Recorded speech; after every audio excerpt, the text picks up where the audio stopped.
When I crossed over, assassins were attacking. My bodyguard pushed me out to protect the female lead. I was stabbed and nearly died, the system explained. He's the third male lead. You must win him over. It's okay to suffer a bit in the early stages. Later, he'll give up on the female lead and fall for you. The guard knelt on the ground, looking at me with disgust, and stubbornly said, "It's all my fault. It has nothing to do with Miss Shun." Amid the system's screams, I calmly waved my hand. Wei Ping failed to protect his master. Guards, take him away, beat him to death. When I crossed over, the assassin had just jumped into the princess's residence, scattering the crowd. I had intended to hide, but I was suddenly pushed. A sharp pain shot through my shoulder, and for a moment, my vision went dark. Looking back, I realized that an assassin had rushed toward the female lead, Shen Qingzi. To protect her, my guard, Wei Ping, had pushed me forward, causing me to get injured. I was momentarily dazed, frowning slightly. If I remember the plot correctly, the female lead, that is, my original self, was Wei Ping's savior. Wei Ping's father was ordered to build the river embankment, but he embezzled the funds allocated for it, leaving only a tenth of the work done with shoddy materials. Unfortunately, that year saw a major flood, and the embankment was quickly washed away, causing devastation in 2 downstream provinces, flooding dozens of cities, and resulting in countless casualties. He was sentenced to execution after autumn. Wei Ping was originally a noble young master from the capital, implicated by his father's crimes. He was supposed to face tattooing as punishment and be exiled to the borderlands. The female protagonist, who had a past affection for him, took pity on him and secretly rescued him, keeping him in her residence as a guard. However, Wei Ping harbored deep resentment toward the emperor, who was the female protagonist's father, and this hatred extended to the female protagonist as well. Coincidentally, at this time, Shen Qingzi, the female protagonist's cousin, sought refuge with her and moved into the princess's residence. After he was injured on a mission, Shen Qingzi bandaged his wounds. Wei Ping thought Shen Qingzi was kind and innocent, and over time, he fell in love with her. It was precisely because of this that he pushed me out to save her. The assassin was quickly subdued and taken away. I clutched my bleeding shoulder as the imperial physician frantically bandaged it, while the nanny behind me was both heartbroken and furious. "What use are you all? A bunch of useless fools.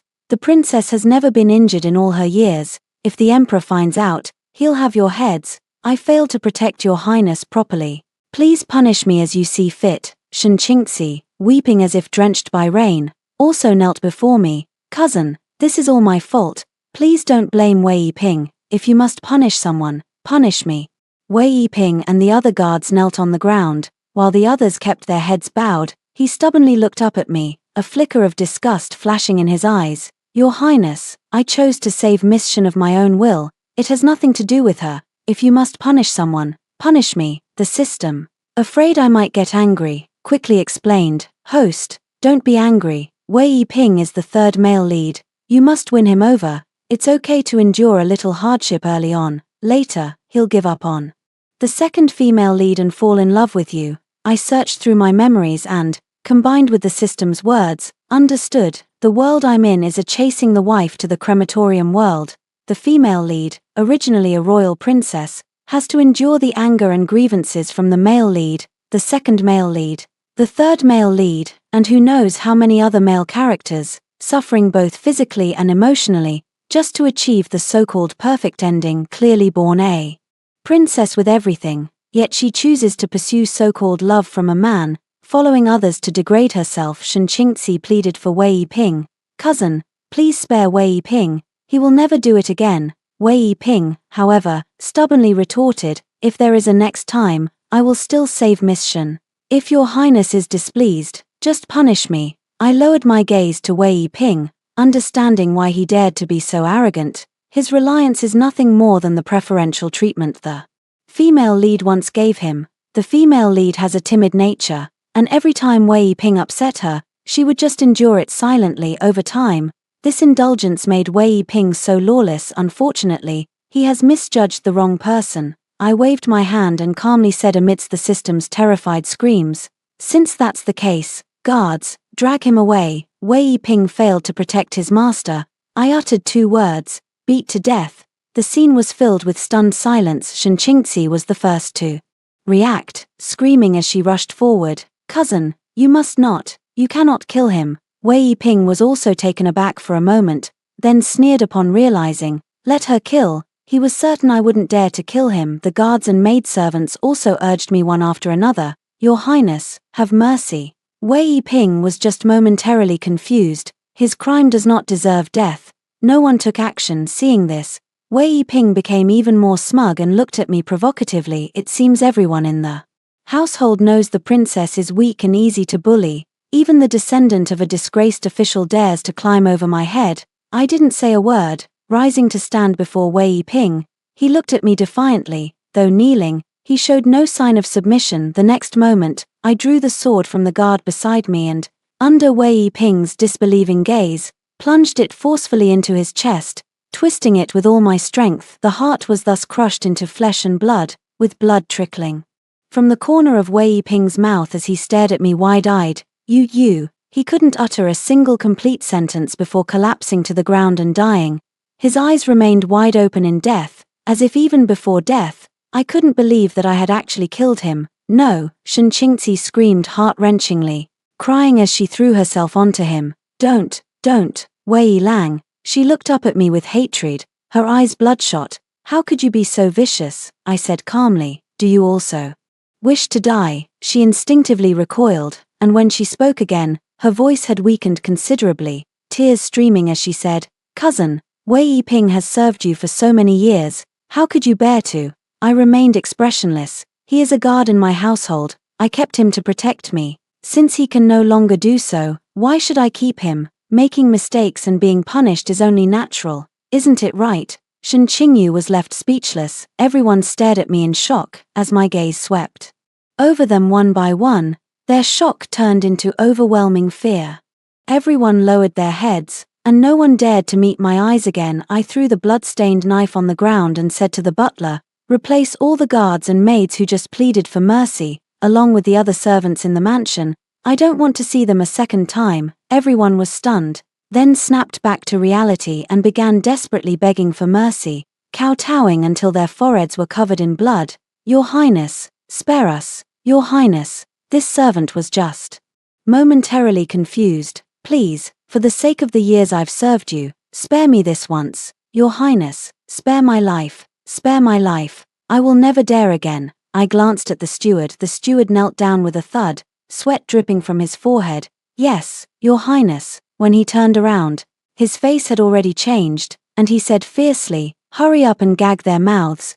Don't let them dirty His Highness's ears." I turned and walked away. Ever since I personally killed Wei Yiping and replaced everyone in the princess's residence, everyone in the entire residence now obeys me, and no one dares to look down on me as a princess anymore. You even have to kneel to dare reply. I drove Shinchingzi away as well. She didn't dare say much, probably fearing I'd raise my hand and kill her too, so she obediently left. The system was on the verge of collapse. What on earth are you trying to do? This is a tragic romance, a chasing the wife to the crematorium scenario. You've not only killed the male supporting character but also driven away the female supporting character. How is the plot supposed to progress? What does that have to do with me? But if you keep this up, the male lead and second male lead will never fall in love with you. I sneered. Is being loved by such idiotic male characters supposed to be some kind of honor? You kidnapped me and brought me here without my consent. That's human trafficking. I'm already being generous by not asking you for emotional distress compensation. Why should I force myself to follow your so-called plot? The system was left speechless but still insisted. Aren't you afraid of not being able to complete the mission and go back? I didn't care at all. Life is life wherever you are. Right now, I'm a princess who can enjoy all the riches and honors even better. The system completely broke down and burst into tears. Oh no, how did I end up with such a stubborn person like you? I'm definitely not going to complete my mission. What am I going to do about my year-end performance review? I didn't bother responding to it anymore. I thought the matter would end there. But unexpectedly, when I entered the palace again, a young maid stopped me. Your Highness, Her Majesty requests your presence. I recognized this as the old woman from Lady Shen's side. Lady Shen is the biological mother of the female lead. She was originally just a maid, who was favored by the drunken emperor and gave birth to the female lead, after which she was granted the title of lady. A lady, naturally, could not personally raise a princess. Fortunately, the female lead was adorable and caught the empress's eye at first sight. From then on, she was raised under the empress's care. Logically speaking, for a noble consort to dare order a princess around like this is practically an act of insubordination. If the empress were to find out, she would face severe punishment. It is also because the female lead has a weak personality that she tolerates consort Shen to such an extent. In fact, consort Shen has no affection whatsoever for the female lead.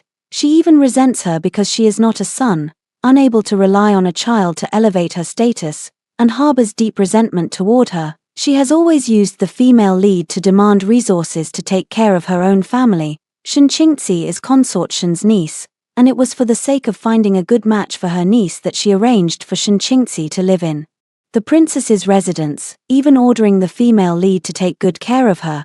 I am the legitimate princess. How could there be any reason for me to go see a noble lady? I did not stop walking and continued forward. The old woman shouted, "How can the princess act like this? The noble lady is your own birth mother.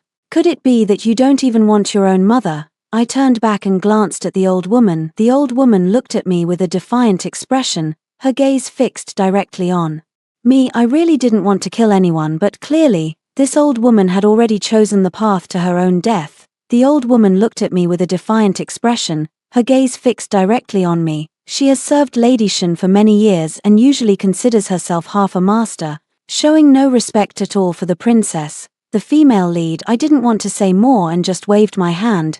Beat her to death. At this, the maids and matrons behind me sprang into action without a word of nonsense.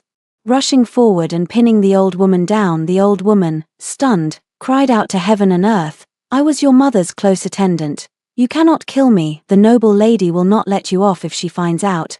Let me go." Even an old woman dared to speak to me like this, showing just how weak the original body was, allowing even servants to bully her and trample over her. The matron slapped her several times on both cheeks, leaving her face swollen and her mouth bleeding, then casually stuffed something into her mouth, muffling her cries. Just as the commotion was at its peak, Lady Shen hurriedly arrived. "What nonsense are you up to? Release Nanny Li at once. Nanny Li has overstepped her bounds and shown disrespect to me. Having her beaten to death is merely a warning to others." Nanny Li forcefully spat out the handkerchief from her mouth and, with an unexpected surge of strength, threw herself at Lady Shen's legs, wailing loudly, "Your Grace, save me. Her Highness the Princess wants to have me beaten to death with a staff. I've served you for so many years. Even if I haven't made great contributions, I've worked hard." Lady Shen angrily said to me, "How can you be so heartless? Do you know that Nanny Li has been with me for over 10 years? I'm here today, and I dare anyone to lay a hand on her. And there's Qingzi, she's your own cousin, who traveled thousands of miles specifically to seek refuge with you. How could you drive her out? Hurry up and have someone bring her back. Apologize and make amends properly. Just say you were confused and blinded before, that it wasn't intentional. I think it's you, noble consort Shen, who's blinded by greed. The mother listed on my imperial jade register is Her Majesty the Empress, and the phoenix seal is stamped on the central palace's golden book. When did a mere noble consort like you become my mother?" Noble consort Shen's face turned from red to white, then from white to green. Her lips trembled as she pointed at me. You unfilial daughter, if it weren't for me carrying you for 10 months and giving birth to you, would you have the glory and wealth you enjoy today? Now that you've climbed to a high branch, you won't even acknowledge your own mother." I glanced at this rather plain-looking woman with great disgust. If she hadn't become pregnant with the female lead, she would have remained a servant for the rest of her life. Yet she still resented the female lead for not being a son, treating even her niece Shen Qingzi far better than her own daughter. Once, in an attempt to gain the emperor's favor, she even suggested sending the female lead to the grasslands to marry a 60-year-old Khan. Fortunately, the empress intervened and stopped it. How utterly cruel! How can she be worthy of the title mother? I don't want to waste my breath. "Guards, have this matron beaten to death," I said, word by word, "right here. I will watch with my own eyes." "How dare you!" Lady Shen screamed. The old woman behind me immediately went to fetch the punishment bench and the board. With overwhelming numbers, they directly dragged Granny Lee over and pressed her down onto the bench.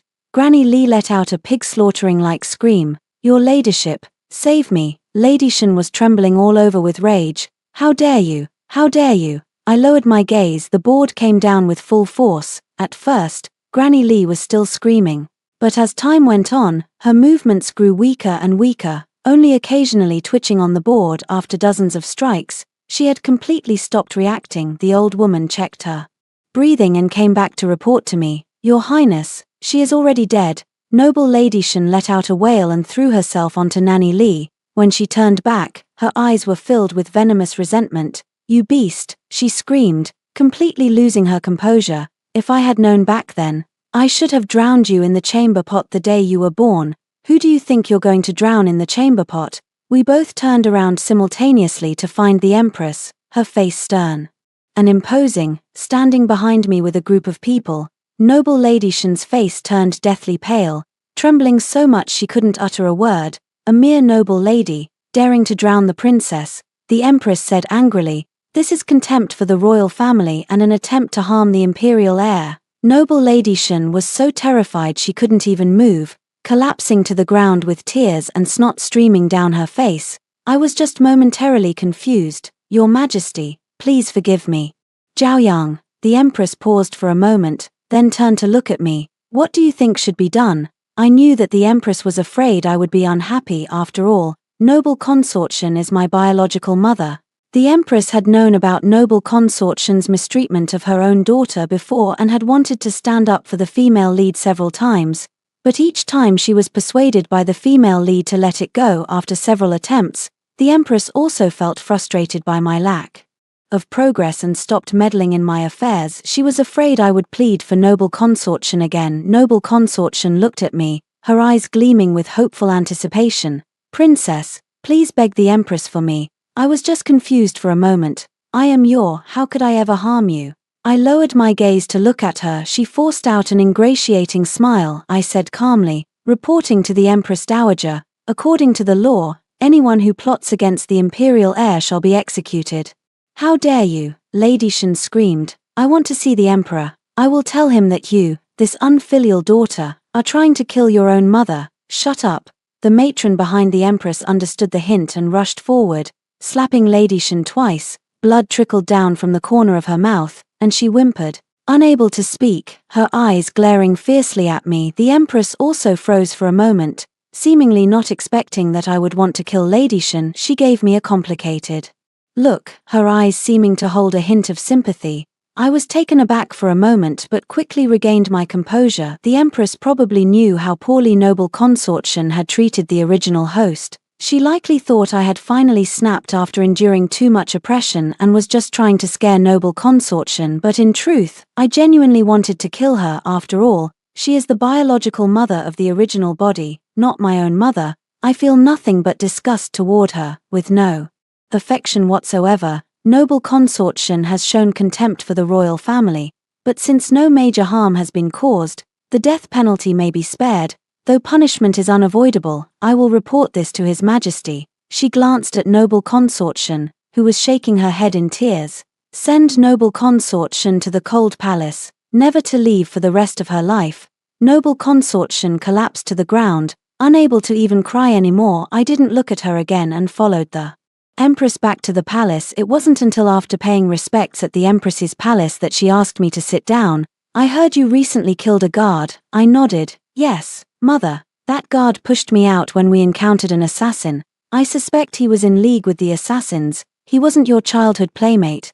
I remember you once said you had a deep bond, and you even came to me specifically to save him. He's just the descendant of a disgraced official, hardly worth mentioning any bond." The Empress nodded with satisfaction. "It's about time. You used to be too soft-hearted and overly kind, but now you've finally grown up." I bowed. "It's all thanks to your guidance, Mother." "Good." She stroked my hair. "That's my good child. From now on, if anyone dares to upset you again, just tell me, and I'll stand up for you." I smiled. "Thank you, Mother." When I saw Shen Qingzi at the entrance of the princess's residence, I thought I was mistaken. Is she not afraid of death again?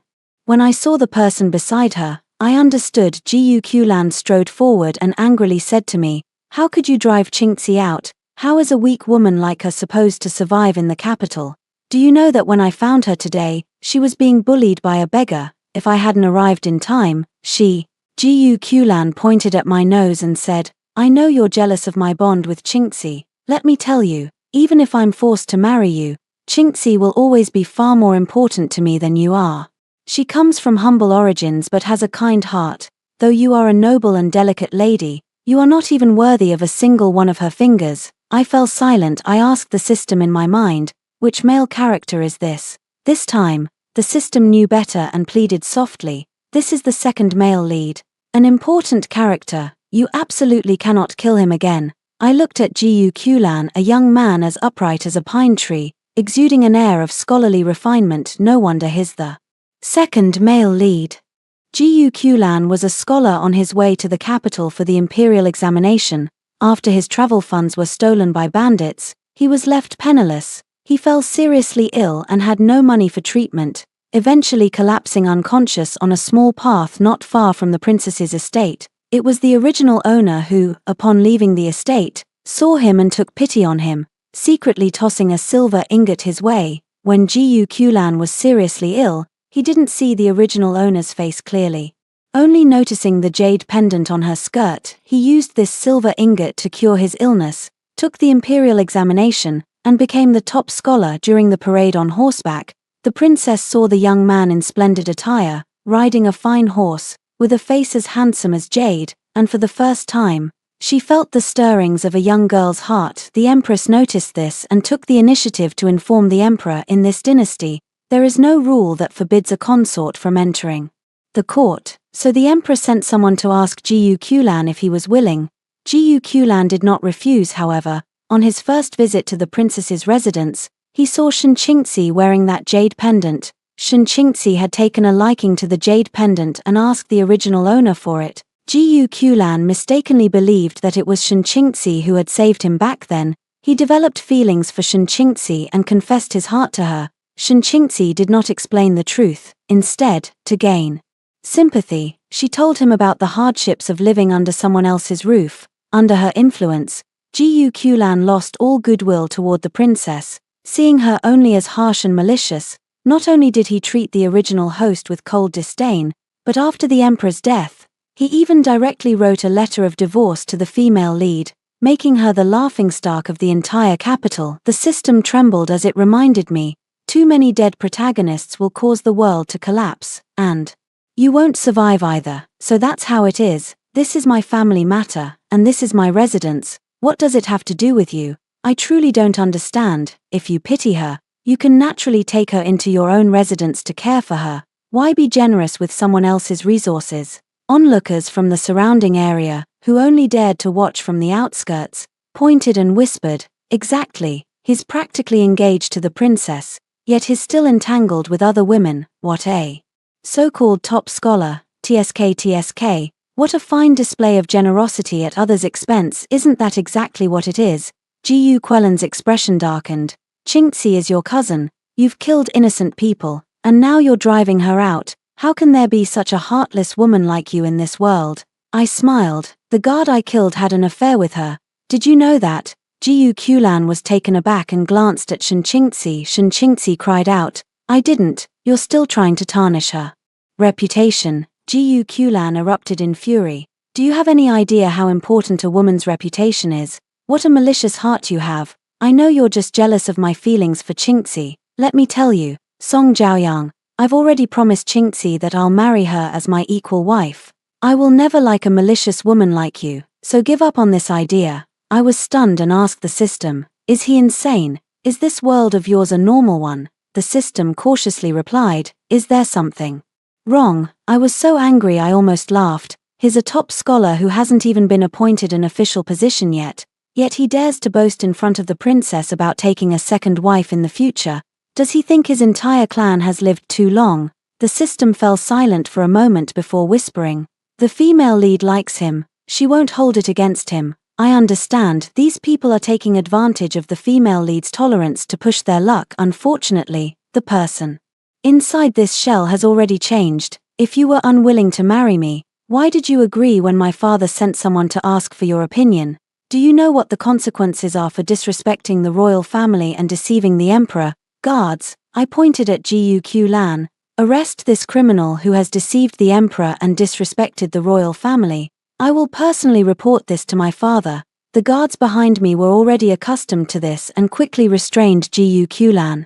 Guq Lan still thought I was bluffing. He looked up and sneered coldly. Do you think threatening me will make me afraid, Song Jiaoyang? If you think you can force me to compromise with your power, you're dreaming. I couldn't be bothered to waste words on him and waved my hand. Go. It wasn't until after entering the palace that Guq Lan realized I was serious. He gritted his teeth and said, Song Jiaoyang, have you gone mad? When did I deceive the emperor? It was you who drove Qingxi out, and I was just standing up for her. What right do you have to accuse me of deceiving the emperor? After taking a few more steps, his voice lowered. This is just a family matter. The emperor is busy worrying about the nation and its people every day. If we can't help share his burdens, how can we possibly disturb him? I smiled. It's fine. This is also my father's family matter.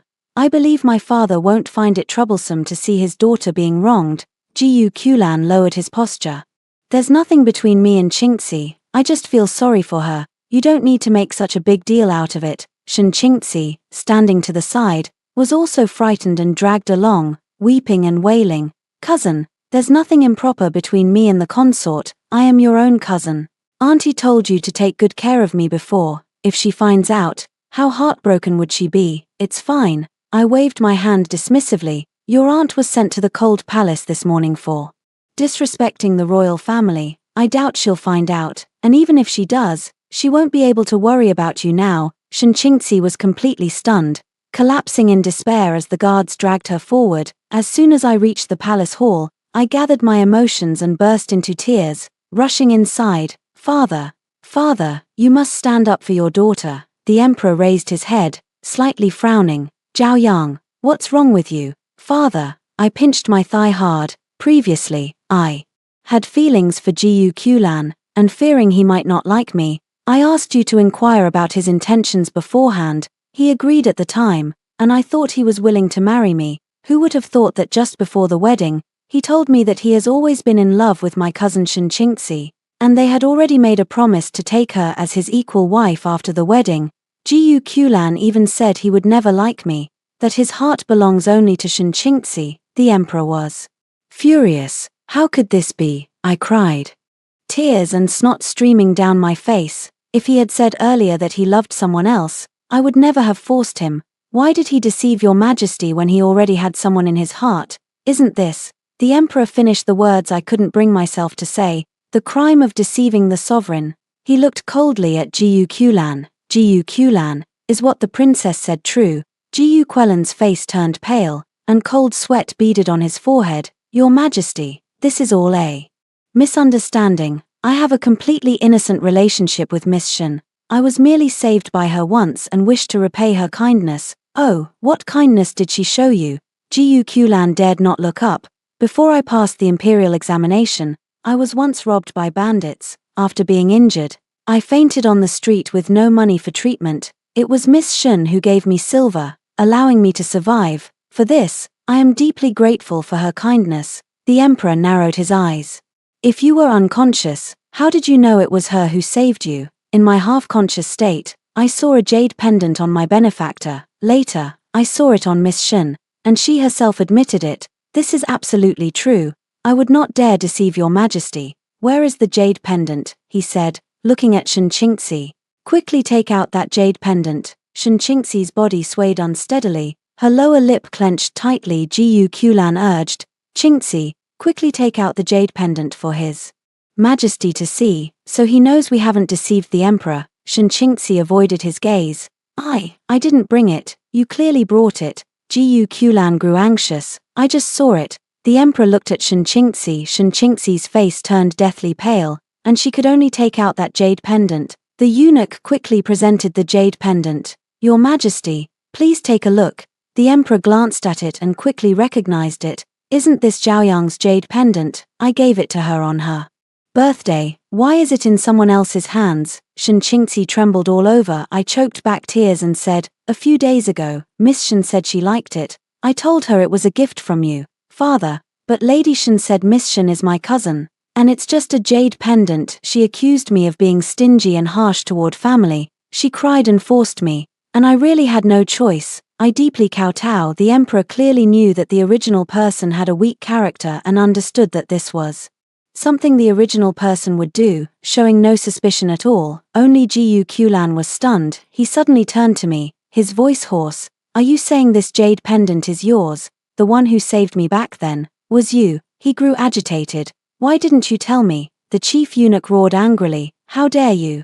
A mere commoner. How dare you disrespect the princess? I remained silent for a moment, then whispered softly, you never told me about this. Jiyu Quelan's body swayed slightly, his expression filled with pain. The emperor sneered coldly. He had once held Jiyu Qulan in high regard, otherwise he would not have allowed him to marry the princess.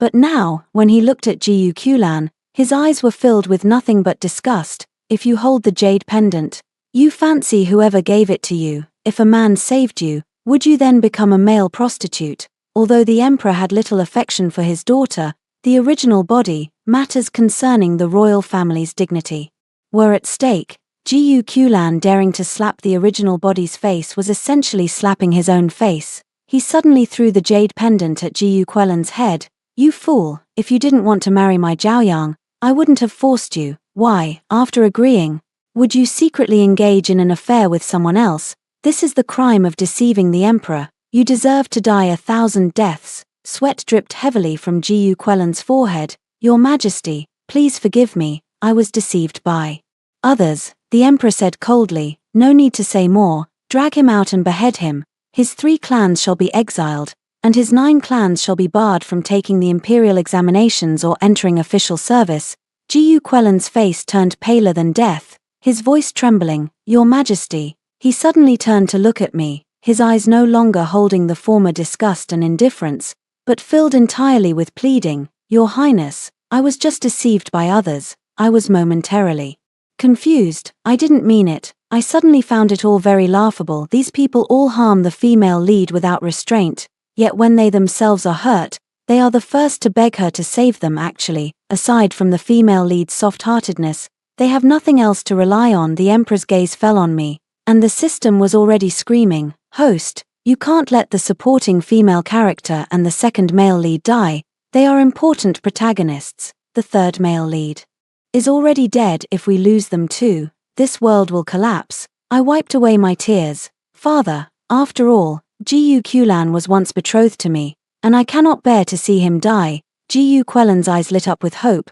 How about having his entire family tattooed and sent to work in the mines? That way, they can atone for their mistakes. Those sent to work in the mines are all serious criminals, enduring harsh conditions and food worse than what is given to pigs and dogs. In short, it's worse than death. He was once the top scholar, riding high on the spring breeze with swift hooves, but in a single night, he became a branded prisoner. How could he bear such a drastic fall? Jiyu Quelan's face turned ashen, and he collapsed to the ground. As for Shen Qingxi, I glanced at her. Since she is my blood relative, why not send her to the Music and Dance Bureau? That is, the official kill. Shen Qingxi's eyes rolled back, and she fainted directly. I asked the system in my heart, am I not merciful, sparing their lives? The system shed tears. Thank you, kind soul. The emperor sighed. You have always been kind-hearted since childhood. Very well, I shall grant your wish. I smiled and said, thank you,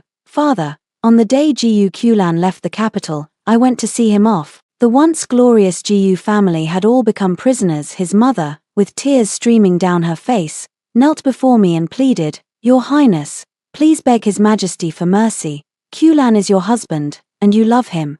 Don't you, please, beg His Majesty for mercy? Jiyu Qulan watched his mother kneeling on the ground, kowtowing to me, and his eyes reddened. He looked up at me, the arrogance in his eyes gone, his voice trembling as he said, Zhaoyang, these are all misunderstandings.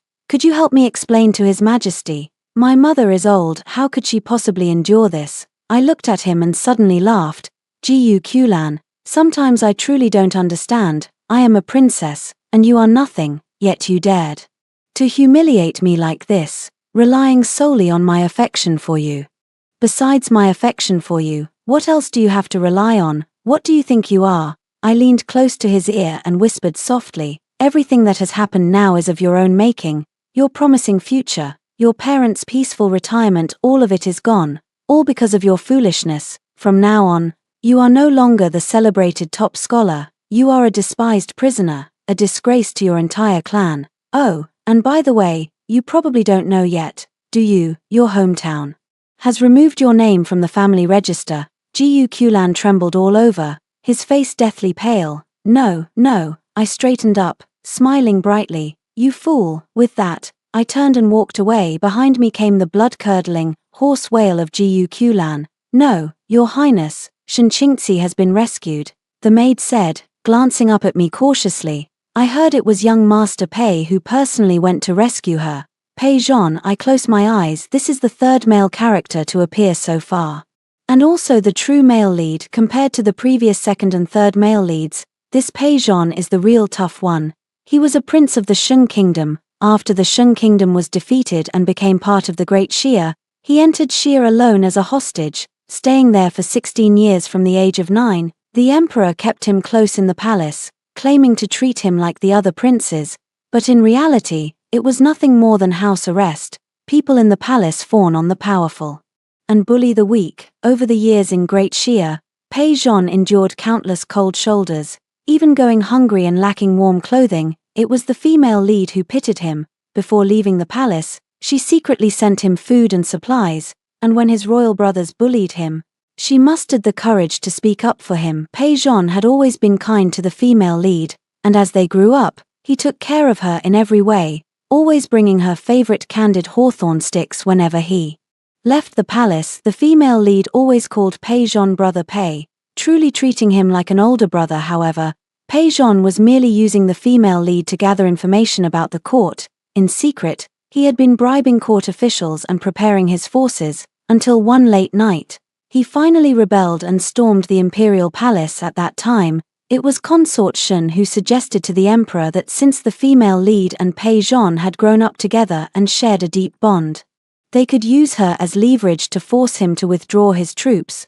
The emperor had never had much affection for this daughter to begin with, and in his panic, he agreed. Only the empress refused to consent, but unfortunately, the emperor had made up his mind. He ordered the heroine to be tied to the city wall, threatening Pei Zhon to withdraw his troops. Pei Zhon merely sneered and shot an arrow through the heroine's shoulder. Later, Pei Zhon ascended the throne as emperor, killed the heroine's entire family, and kept only the heroine alive to torment and vent his anger. The poor heroine watched as her once closest brother Pei killed all her family members. To humiliate her, he even kept her in the harem without any status, using her for his desires, and also brought Shun Qingzi into the harem. Shun Qingzi subjected the heroine to endless torment, forcing her noble body to fetch water and wash her feet, and during the day, she had to clean the chamber pots. It was at this time that the heroine discovered she was pregnant. Unfortunately, before she could tell Pei Zhon, Shun Qingzi found out about it. To harm this child, Shun Qingzi falsely accused the female lead of poisoning her. Upon learning this, Pei Zhon flew into a rage and brutally broke the female lead's legs. As a result, the female lead suffered a miscarriage and became permanently lame. After that, the female lead could no longer endure it and completely lost her mind. Her health deteriorated day by day, and before her death, her mind became completely confused, with her memories lingering in her childhood. Pei Zhon finally let go of his hatred for the female lead. He went to see her, and she retreated in fear. Pei Zhon anxiously said, "I am your brother Pei." The female lead shook her head, tears streaming down her face, and said, "You are not brother Pei. Brother Pei is the best to me. He would buy me my favorite candied hawthorn." Pei Zhon's heart was filled with immense sorrow, finally regretting how harsh he had been toward the female lead. From that day onward, he would bring Tang Hulu to the female lead every day. Yet, after enduring heart-wrenching agony, the female lead still died of heart failure. After her death, everyone began to feel regret. Pei Zhon posthumously honored the female lead as empress, turning his hair white overnight. Gu Kulan, who helped Pei Zhon rebel, also resented him for killing the female lead and began opposing him at every turn. He erected a cenotaph for the female lead in the peach grove she once loved most. It was inscribed with "My beloved wife, Zhaoyang Wei Pingzi stole the female lead's remains, carrying them with him as he wandered the world. The story ends here, and the system proudly declares, how about that? The emotional tension is intense, right? This is our best chasing the wife to the crematorium plot, and everyone loves it. I lowered my gaze, smiled, and said nothing. Pei Zhon, he has already sealed his own fate. When I found Pei Zhon, he was practicing calligraphy. Did you rescue Shen Qingzi? I got straight to the point from beginning to end. Pei Zhon had no real feelings for Shen Qingzi. He kept Shen Qingzi around only because he knew the female lead disliked this cousin, using Shen Qingzi to humiliate her. In the original story's ending, after Pei Zhon's desperate pursuit of his wife ended in tragedy, he also vented his anger by turning Shen Qingzi into a human pig from beginning to end.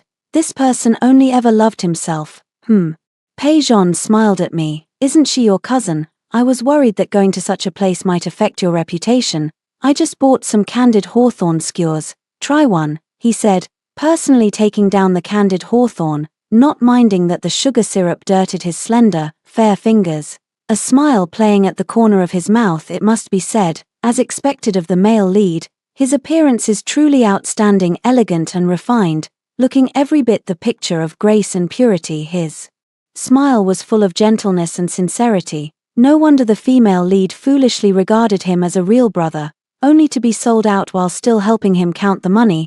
Take this candied hawthorn, for example. He has persisted with it for 10 years, always having it ready whenever the female lead comes. Ordinary people simply don't have that kind of patience. If he doesn't succeed, who will? Seeing that I didn't respond, Pei Zhon smiled gently. Are you unhappy because I saved your cousin? Then I'll send her back. I only did it for you. I smiled. No need, since you brought her back, just help me take good care of her. I glanced at the table. Brother Pei, are you practicing calligraphy? Pei Zhon discreetly tucked away a letter from the table. Yes, it hasn't been tidied up yet, so it's a bit messy. Would you like to join me? Sure. I sat at his desk and watched him practice calligraphy. How cautious Pei Zhon was, drinking and composing poetry every day, attending literary gatherings and outings, presenting himself as a refined gentleman untouched by worldly affairs. Even the emperor was deceived by his act. Even towards the female lead, he remained impeccably concealed. I went to his place for a full month but still couldn't find any evidence of his rebellion. Fortunately, I knew the plot. By analyzing the people he promoted after ascending the throne, I could roughly deduce who was already colluding with him. I began to get closer to the emperor, delivering soup to him every day. The emperor was initially indifferent to me. The original host had a timid and introverted personality, never standing out, so he had no affection for this daughter either. But I persisted in going every day, specifically learning massage techniques from the Imperial Hospital staff, massaging his head and combing his hair whenever he had a headache. Hearts are made of flesh and blood. Over time, the emperor's gaze toward me began to carry a hint of warmth. Once, after reviewing memorials, he angrily swept everything off the table onto the floor, panting heavily and saying, "Outrageous, a bunch of scoundrels. I will have them killed sooner or later." The emperor is old and muddle-headed, and the court is in chaos. Otherwise, Pei Zhon would not have had the opportunity to take advantage. Now rebellions are breaking out everywhere, with former vassal states eyeing the situation covetously. The people are suffering, and flames of war are spreading in all directions. Court officials form cliques for personal gain, all urging the emperor to appoint a crown prince as soon as possible. The emperor, feeling increasingly frail with age while his sons grew ever more youthful and vigorous, grew more vexed by the matter of appointing an heir. They all wish for me to die sooner. Zhaoyang, the emperor turned to look at me, his expression darkening. Do you also think I should appoint an heir sooner? Who do you wish for me to name as crown prince? My heart jolted, but my expression remained unchanged. Your Majesty is in the prime of life. Why rush to appoint an heir? I believe each of my elder brothers has his own strengths, but they are still too young. How could they shoulder such a great responsibility? I walked over and gently rubbed the emperor's head. They're just a bunch of stubborn old fools. Father, why bother listening to their nagging?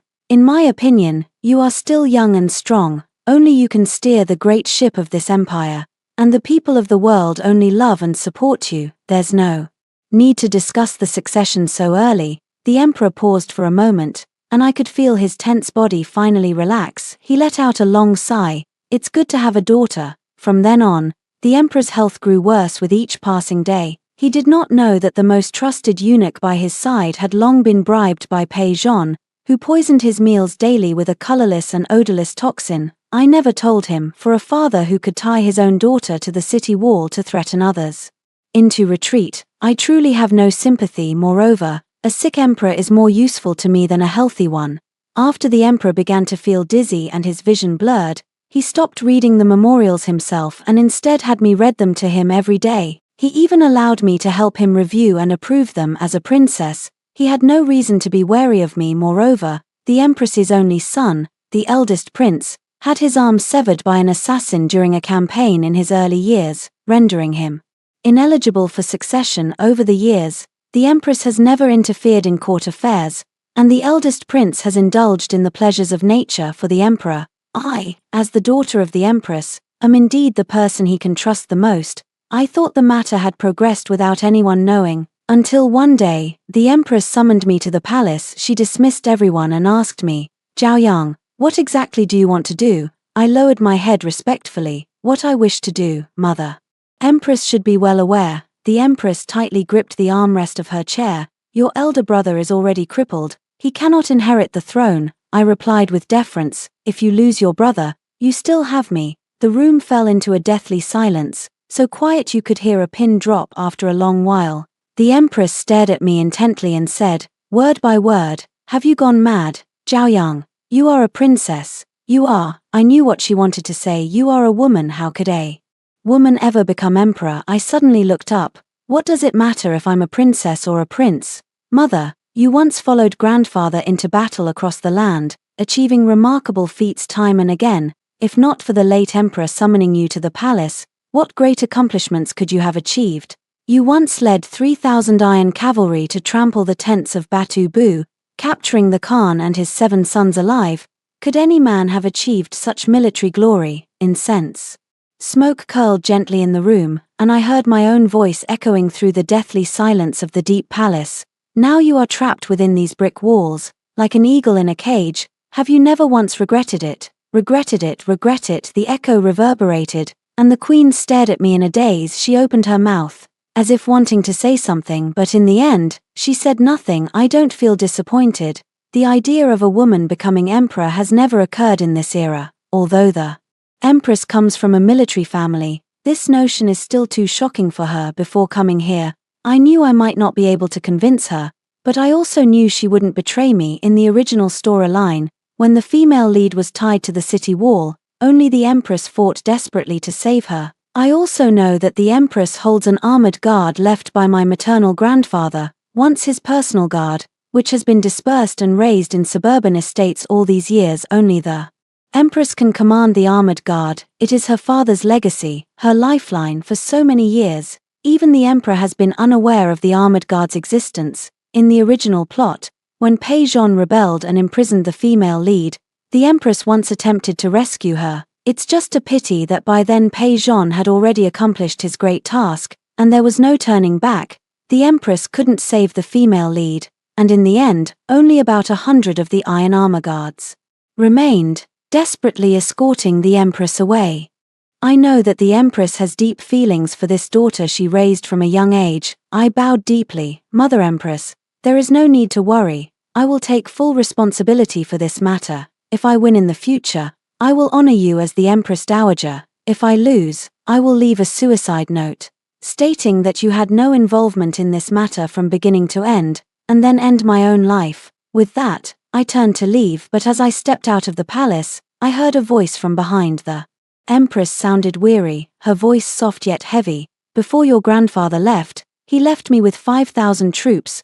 This is the talisman to mobilize them. Take it." I turned my head, and she extended her hand toward me. In the vast palace, only a beam of cold sunlight shone upon her palm. There lay a bronze tiger tally. With the help of the empress, my activities in the court became even more effortless. Although the empress's maternal clan had long surrendered their military power, their years of operation had still left them with some foundation. Many court officials who had been recommended by my maternal grandfather back in the day maintained private connections with the empress.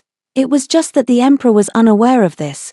Pei Zhon's poison accumulated day by day, and the emperor's health grew increasingly frail. His suspicion toward the young and vigorous princes reached its peak, while he placed greater trust in me, a princess whose elder brother was disabled and whose maternal clan was weak. I go to help him review memorials every day, and my influence has long extended to the court. Pei Zhon doesn't know either. He is a smart man, but his years of familiarity with the original owner have made him never wary of me. Even if he discovered it, he probably wouldn't dare to guess my plans once again. When I went to find Pei Zhon, he wasn't there. I told the butler I'd wait inside, but after a while, with no sign of anyone, I simply headed into the backyard. Just then, I happened to run into Shenqingxi, who was admiring the flowers in the garden. She was dressed in a water-red brocade skirt embroidered with butterflies and flowers, and wore a full set of gemstone hair ornaments, looking absolutely splendid. It seems Pei Zhon really does like my cousin. At the sight of me, Shenqingxi no longer showed the fear she once had, instead looking smugly at her nails painted with red polish. Your Highness never expected that I would be rescued and brought here by Lord Pei, did you? I gave her a once-over. You're doing quite well. Naturally, Lord Pei said he likes me very much and even promised to give me a proper status. I didn't speak. Shenqingxi mistook my silence for heartbreak, curling her lips into a smile as she said, Zhao Yang, what does it matter that you are a princess? Not a single man you like has ever liked you back. Even if you use your power to pressure them, they still prefer me. The more she spoke, the happier she became, stepping closer with a mix of hatred and delight. Do you think Pei Zhon actually likes you? Do you know that every time he says he bought the candid horse for you himself, it was actually bought by a servant, and every time you leave, he goes to bathe in disgust? He doesn't like you at all. You fool, no man likes you. So what? I said calmly, why should I need a man's affection? As a princess, I can have whatever I want. What can a man's affection possibly bring me? Shenqingxi was left speechless for a moment before gritting her teeth and saying, don't force yourself to hold on. You know very well how pathetic a woman is when no man likes her. I replied calmly, I don't know whether a man likes me or not. I am still a princess. Cousin, I advise you to show me some respect. If I report to the emperor that Pei Zhon is hiding an official courtesan, neither of you will end up well. Shenqingxi's expression changed. You wouldn't do that. Pei Zhon has been so good to you. How could you bear to? I smiled. I've already sent 2 men away, whether I'm willing or not. Cousin, you probably know best. Shenqingxi probably just realized that I'm no longer the same Zhao Yang I used to be. A flicker of fear flashed in her eyes. Just as she was about to speak, Pei Zhon's voice suddenly came from behind her. What are you talking about? I turned around to see Pei Zhon approaching, subtly shielding Shenqingxi behind him. What private matters are you two sisters discussing? He reached out and pulled me over. I just bought you some candied hawthorn sticks, with extra syrup, your favorite. Come with me and try them. Shenqingxi also knew that Pei Zhon was helping her out of a tight spot, and from behind him, she gave me a smug smile. I didn't argue and obediently followed Pei Zhon away. If I remember correctly, the tiger tally strung together was rubbing against my neck inside my clothes. I gently pinched it through the fabric. If I remember correctly, Pei Zhon was going to rebel tonight. Torches along the street resembled a burning dragon, their sparks swept up by the fierce wind. Pei Zhon, leading the imperial guards, swiftly advanced to the foot of the final city wall.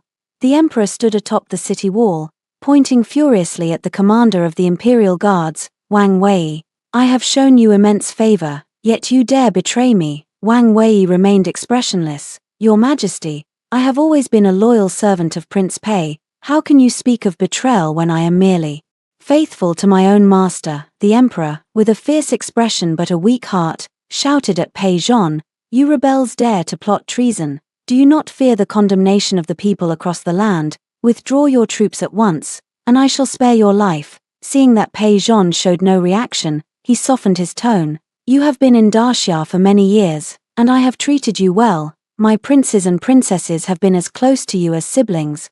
Why would you rebel? Pei Zhon sneered. Are you referring to the prince who pushed me into the pond in winter to bet on how long I would survive, or the one who forced me to bark like a dog? The emperor was left speechless. He had probably heard about the teasing Pei Zhon endured from the princes when they were young. It was just that Pei Zhan was merely an insignificant hostage, and he couldn't be bothered to intervene. What about my Zhaoyang? Zhaoyang always treated you like a sibling, she was sincere toward you. Now it was Pei Zhan's turn to fall silent. He cast a cold glance at the emperor. Your Majesty, there are treacherous ministers by your side. I have come only to clear the court of these corrupt officials. I ask your Majesty to open the palace gates, otherwise, I will have no choice but to launch an assault. Everyone knew that clearing the court of corrupt officials was merely an excuse. In this critical moment, someone spotted me, who had just arrived. The cold palace was left unguarded amidst the chaos. Noble consort Shen, who had taken advantage of the confusion to escape, pointed at me excitedly and said, Your Majesty, Pei Zhan and Zhaoyang grew up together since childhood sweethearts. Why not tie her up on the city tower to force Pei Zhan to retreat? He will surely compromise. The Empress angrily shouted.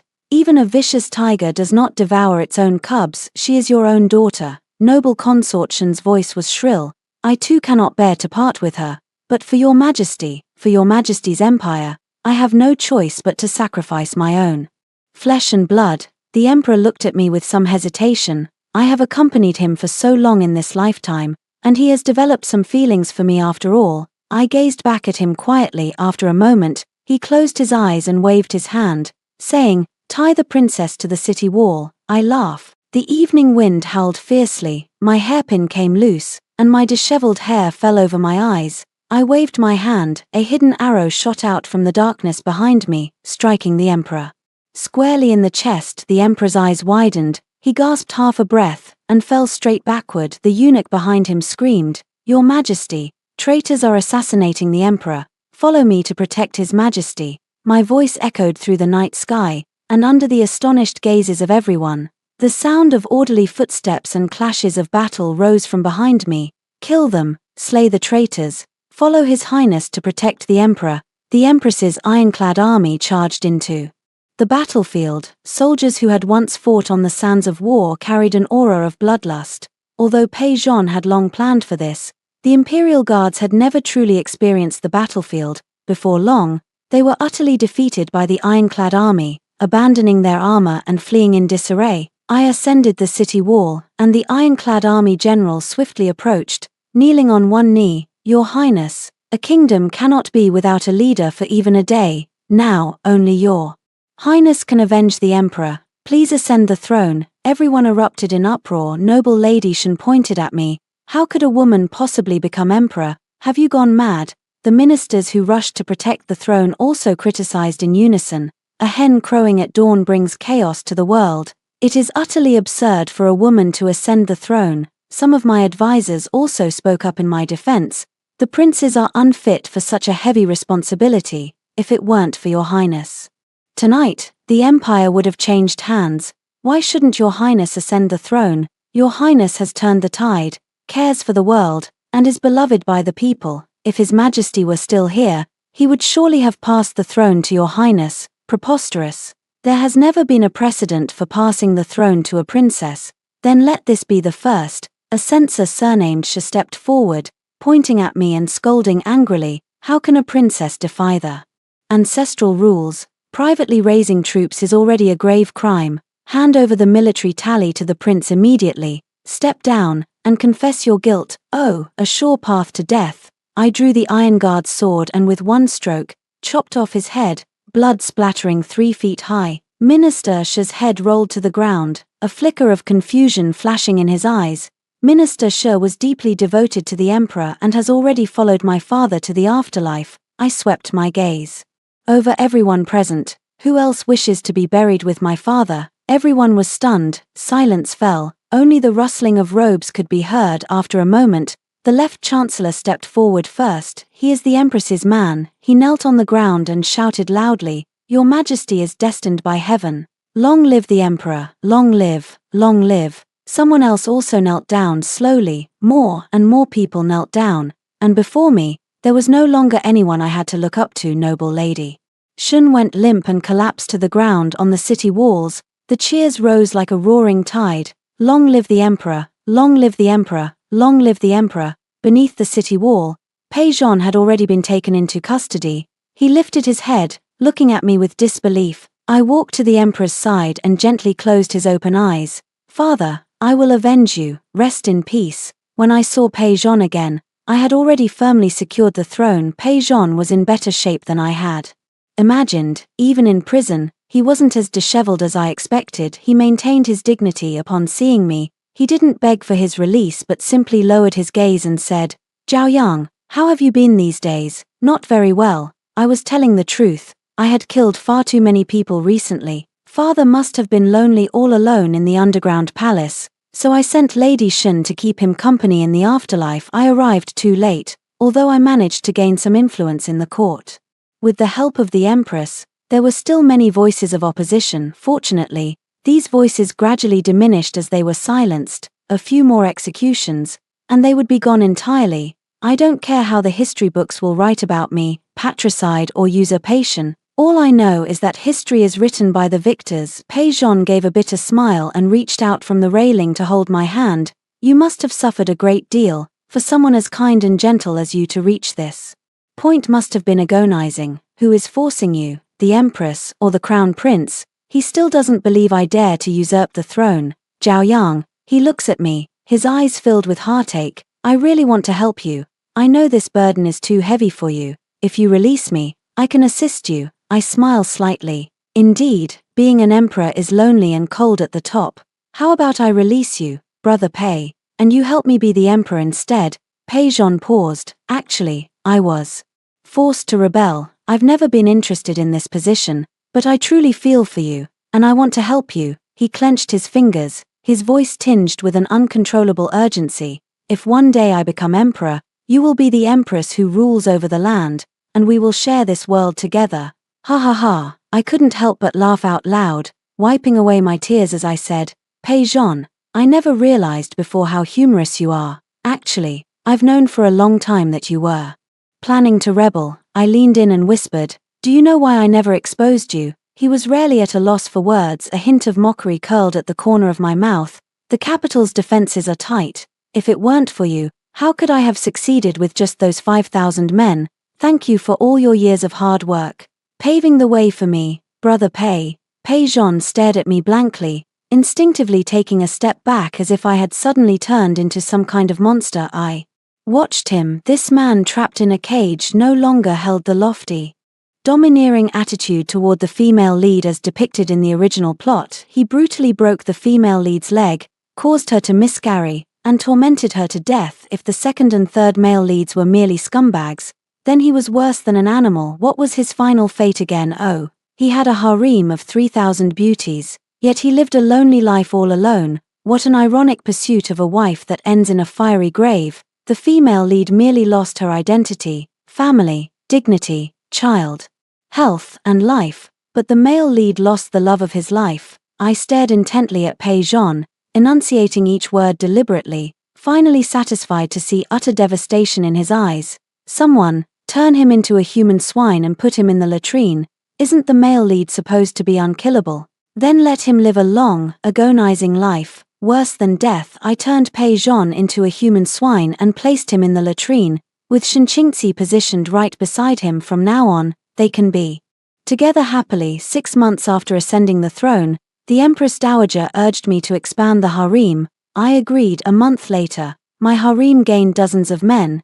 Each one was a noble young master from a prestigious family, handsome and charming, not much inferior to the male lead. When men become concubines, they too begin to vie for attention and compete for favor, becoming jealous and envious. Indeed, being a woman is merely a status. However, now the system can have as many male protagonists as it wants. Before the court session, I stood alone in the grand hall for a long time. Through the gate, I could see the deep palace walls and the endless land beyond. Every inch of land under the sky belongs to the king. All of that is my domain, I said to the system in my heart. Thank you. The system remained silent for a long time. When did you find out? After ascending the throne, I had a dream. In the dream, the so-called original plot was no longer just a line of text in my mind. It became something I experienced firsthand. When I woke up, it felt as if a lifetime had passed. I finally remembered that the so-called original plot, from beginning to end, was nothing but my own memories. That was my experience from my previous life, the one who was betrayed by her guards, abandoned by her husband, had her entire family killed by her childhood sweetheart, had her legs broken, became a tool for venting desires, lost her own child, and finally died in madness and terror from beginning to end. It was all me, and all of this happened simply because I was the so-called heroine of a chasing the wife to the crematorium story. The author destroyed everything I had, yet after my death, gave me the male lead's love as compensation. But I can't accept it. I can't accept losing everything. I can't accept dying so pitifully. I can't accept that the entire value of my existence was merely for the sake of something as light and hypocritical as so-called love. I can't accept it. What also felt off to me was that, from start to finish, I, as the female lead in a chasing wife to the crematorium scenario, had almost eliminated all the male characters. Yet the system only lightly reprimanded me. There was no real punishment at all. This isn't right. What did you sacrifice to bring me back to life?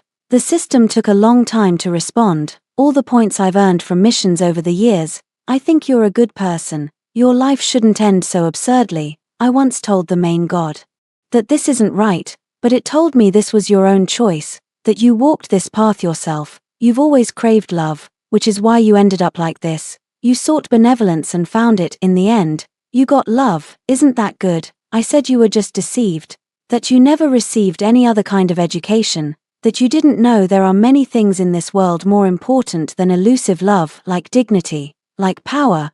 I used all my points to trade with the main god for one chance to let you go to another timeline and receive a different education, then come back and experience everything again. It made a bet with me. If you can walk a completely different path, it will return all my points. What if I still make the same choices? The system chuckled, pretending to be casual as it said, then I'll be erased. Anyway, after all these years, I'm already tired. If the game ends, so be it.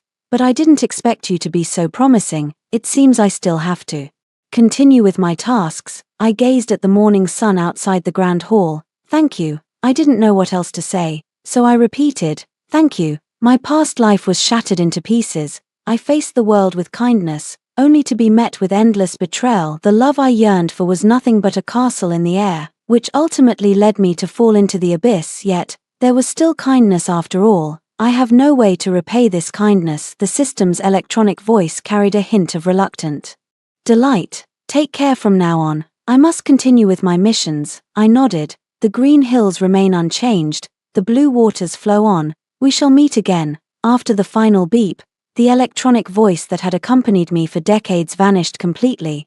The throne of His Highness was cold and unyielding. I gripped the handrail tightly. The ministers file in from both sides and kneel on the ground. Long live the Emperor. 10,000 years. My gaze sweeps across the grand hall. The sun rises outside the palace. Rise. After hearing the first story above, what are your thoughts? Feel free to share your opinions in the comments section. Next, there is another similar story. Let's continue to see. The princess has taken a liking to the young Marquis, who grew up with my elder sister. He refused to the death, fasting for a full 11 days just to marry my elder sister. On the 12th day, the princess knocked on his door. Her entire family is dead. Now, can you marry me? On the day of the grand wedding, the princess's 10-mile bridal procession was paved with the blood of my entire clan.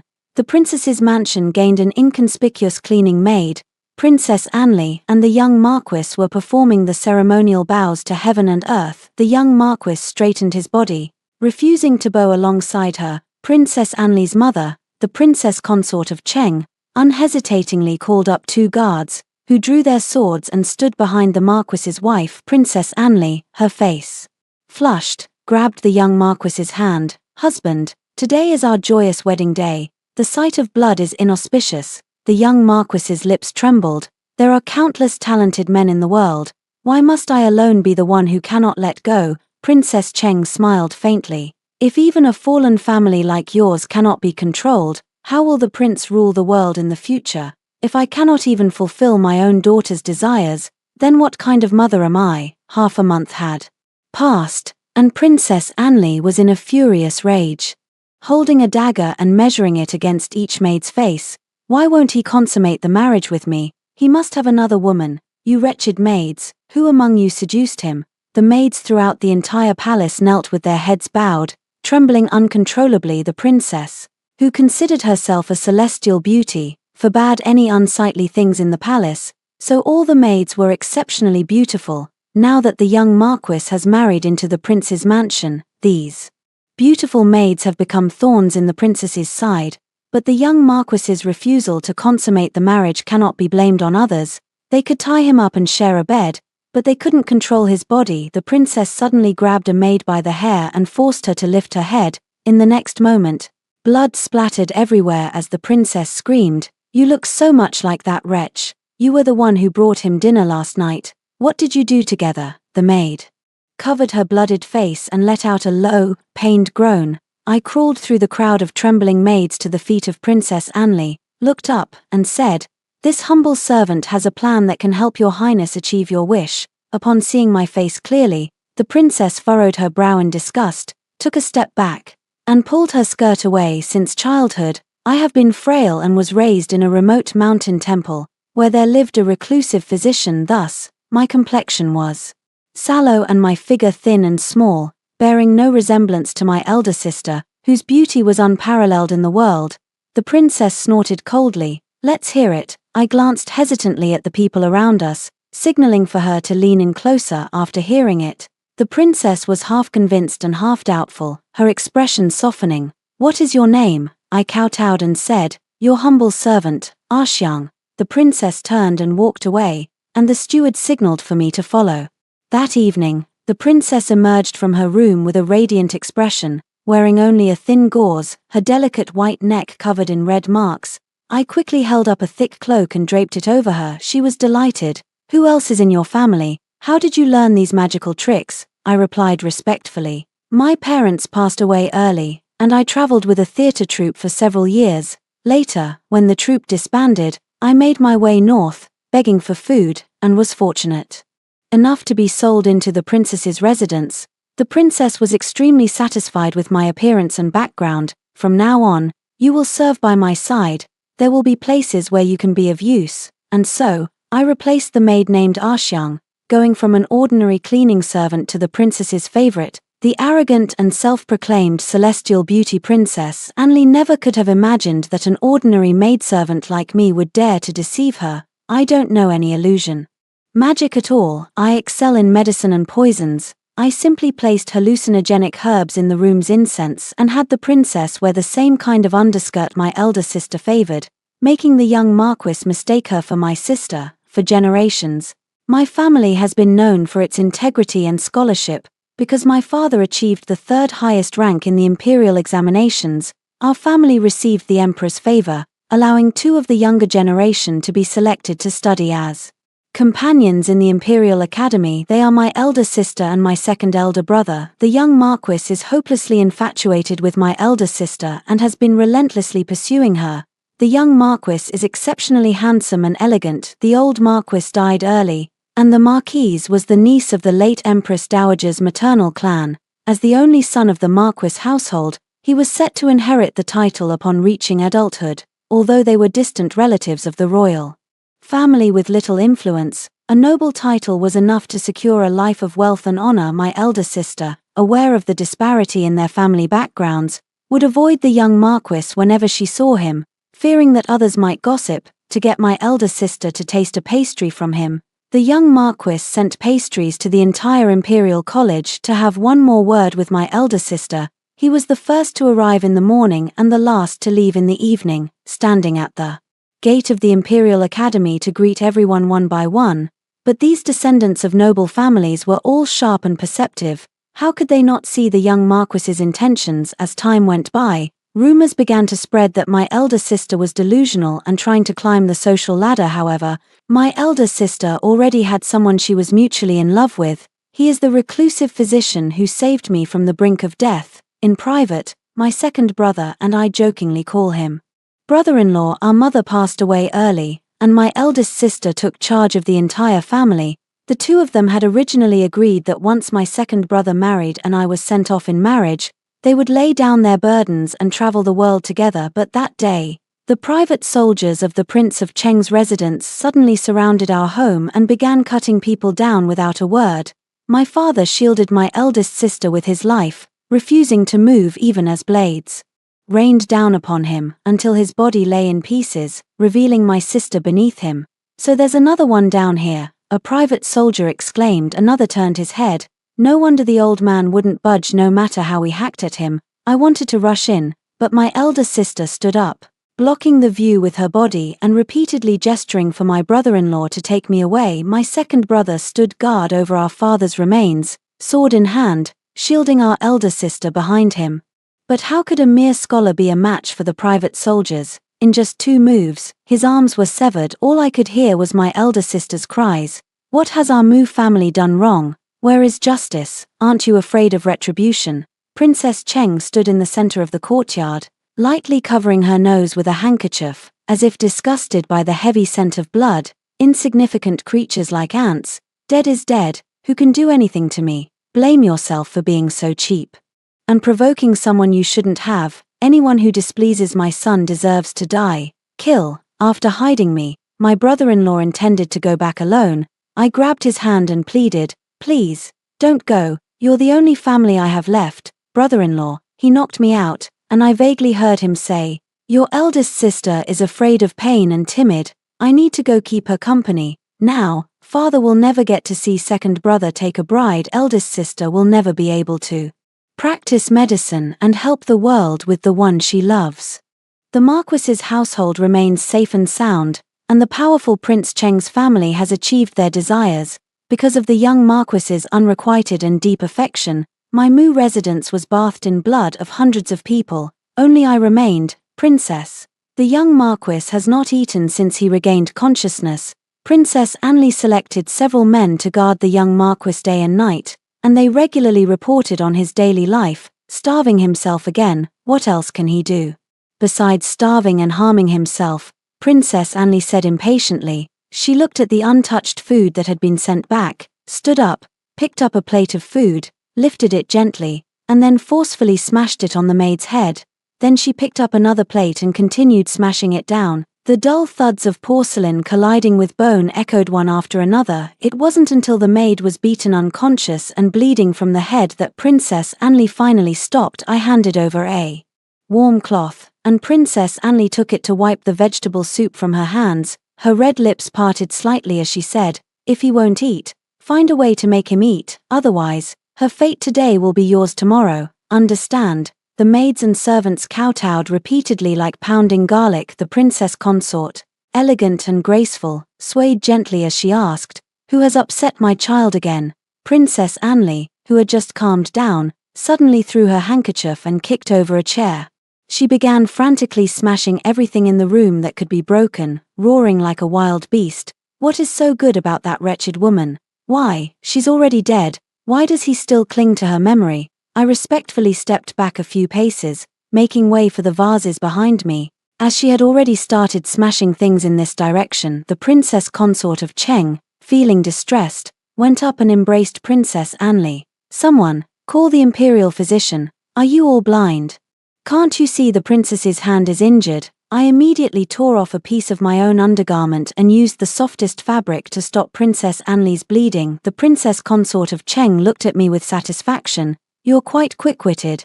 But Princess Anli clearly hadn't finished venting her anger and still had a fire burning inside her. She grabbed my topknot and forcefully slammed my head against the ground, screaming, "You wretch, all of you useless wretches, his health is getting worse. When will I ever have a child with him?" I remained silent as she struck me, my vision gradually blurring until I could no longer make out any figures. Only when she stopped did I struggle to get up, barely managing to kneel upright. "Your Highness, this humble servant is willing to persuade the young Marquis to eat." Princess Anli's face was twisted, her eyes flashing with a mad glee. "He won't eat. Chop off your 10 fingers, string them together, and you eat them yourself." Yes. This was my first time facing the young Marquis directly since I was a child. It was foretold that I carried a curse in my fate.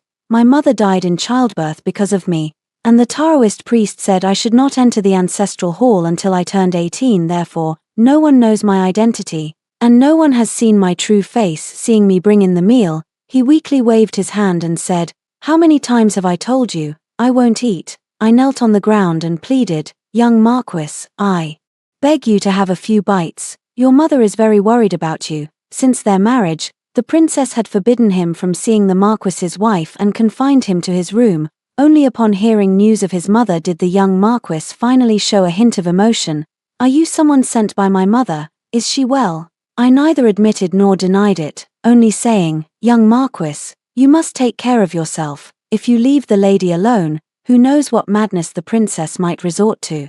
His lips trembled, as if recalling the incident at the wedding when the princess consort drew a sword to force the Marquis's wife into submission. He clenched his fists and buried his head deeply. He began to sob quietly. I admit he has genuine feelings for my elder sister, but he is cowardly and useless. Once, when he pursued her too relentlessly, my elder sister had no choice but to be direct with him, saying, there is absolutely no possibility between me and the young Marquis. I am not worthy of the young Marquis, so please abandon any such thoughts.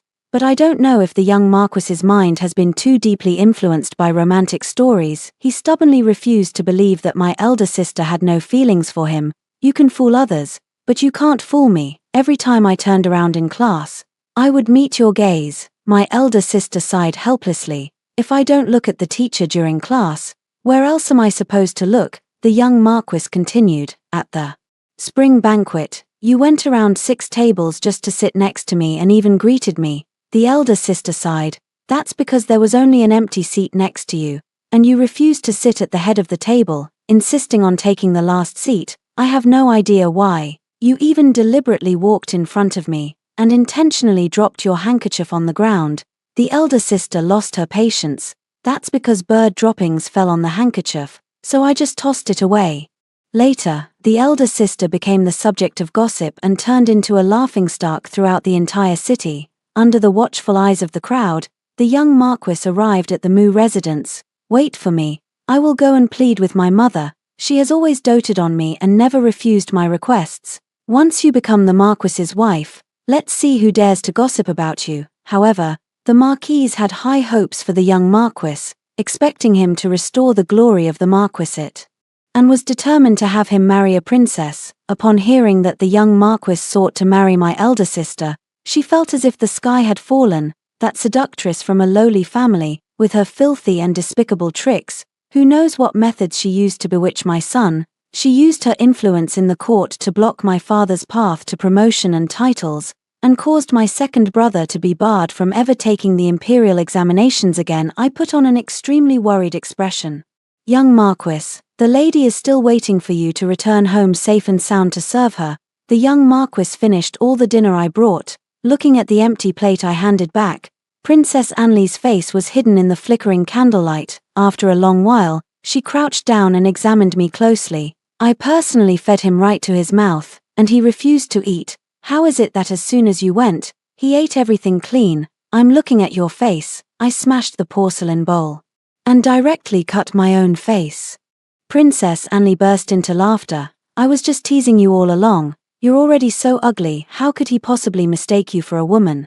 Good dog, you really are a good dog. Someone, bring her medicine. I will not allow any ugly things by my side. The next day, in the meal I prepared for the young Marquis, I included the pastries he had once given to my elder sister. He saw the pastries, his expression moved, and thinking of the departed, his eyes reddened in an instant. I arranged his window just like it was in the Imperial Academy so that whether his eyes were open or closed, he would remember my elder sister. He must not forget. And why should he be allowed to forget? The Princess of Anli, in her desire to share a room with him, repeatedly had me employ the same old trick, gradually poisoning the young Marquis with the drug. One morning, he began hallucinating out of nowhere. Calling out my elder sister's name, he chased out of the courtyard and, upon encountering a woman who also favored plain-colored clothing, refused to let go. Are you? I knew you weren't dead. Several servants rushed forward to pull the young Marquis away.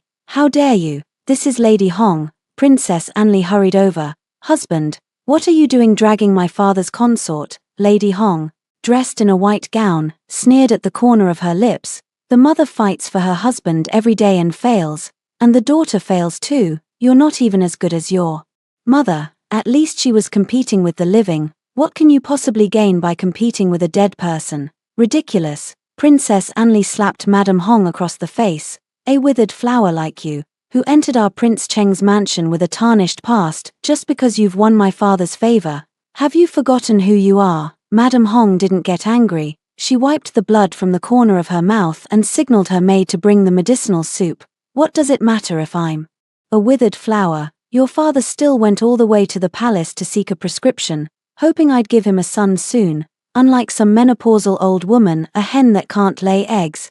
The little hen protected by the old mother hen can't even lay eggs. Ha ha ha. Princess Anli glared at the medicine with reddened eyes. I'll kill you. How dare you call my mother a hen? Lady Hong drank the medicine in front of her and casually threw the bowl on the ground. I didn't say that, you're the one who said it. After saying this, she glanced at me and strode away. I gave an almost imperceptible nod. The physician brought by Princess Anli was originally here to treat the young Marquis. But now, under the princess's instruction, he stepped forward to identify the prescription from the dregs of the medicine. The physician picked up the medicine bowl, carefully smelled it, examined the dregs, and reported to the princess. Marvelous. Who would have thought to combine these conflicting herbs to counteract each other, turning it into a highly effective folk remedy for aiding conception? Princess Anli's face twisted with rage. My father actually wants this lowly woman to bear him a son. However, the medicine Lady Hong drank was not the folk remedy the Prince of Cheng had requested from the imperial physician. It was a formula I personally prepared years ago. She had visited my brother-in-law at the Taoist temple with her husband, seeking a cure for his incurable illness. My brother-in-law instructed her to find a coffin fungus as a medicinal ingredient. She traveled alone to various ancient tombs, and after immense hardship, she finally obtained it, only to have it snatched away by someone who claimed it was to be offered to the current emperor. The emperor was frail and nearing the end of his life, requiring rare medicines to sustain himself. Is the emperor's life more valuable than my husband's?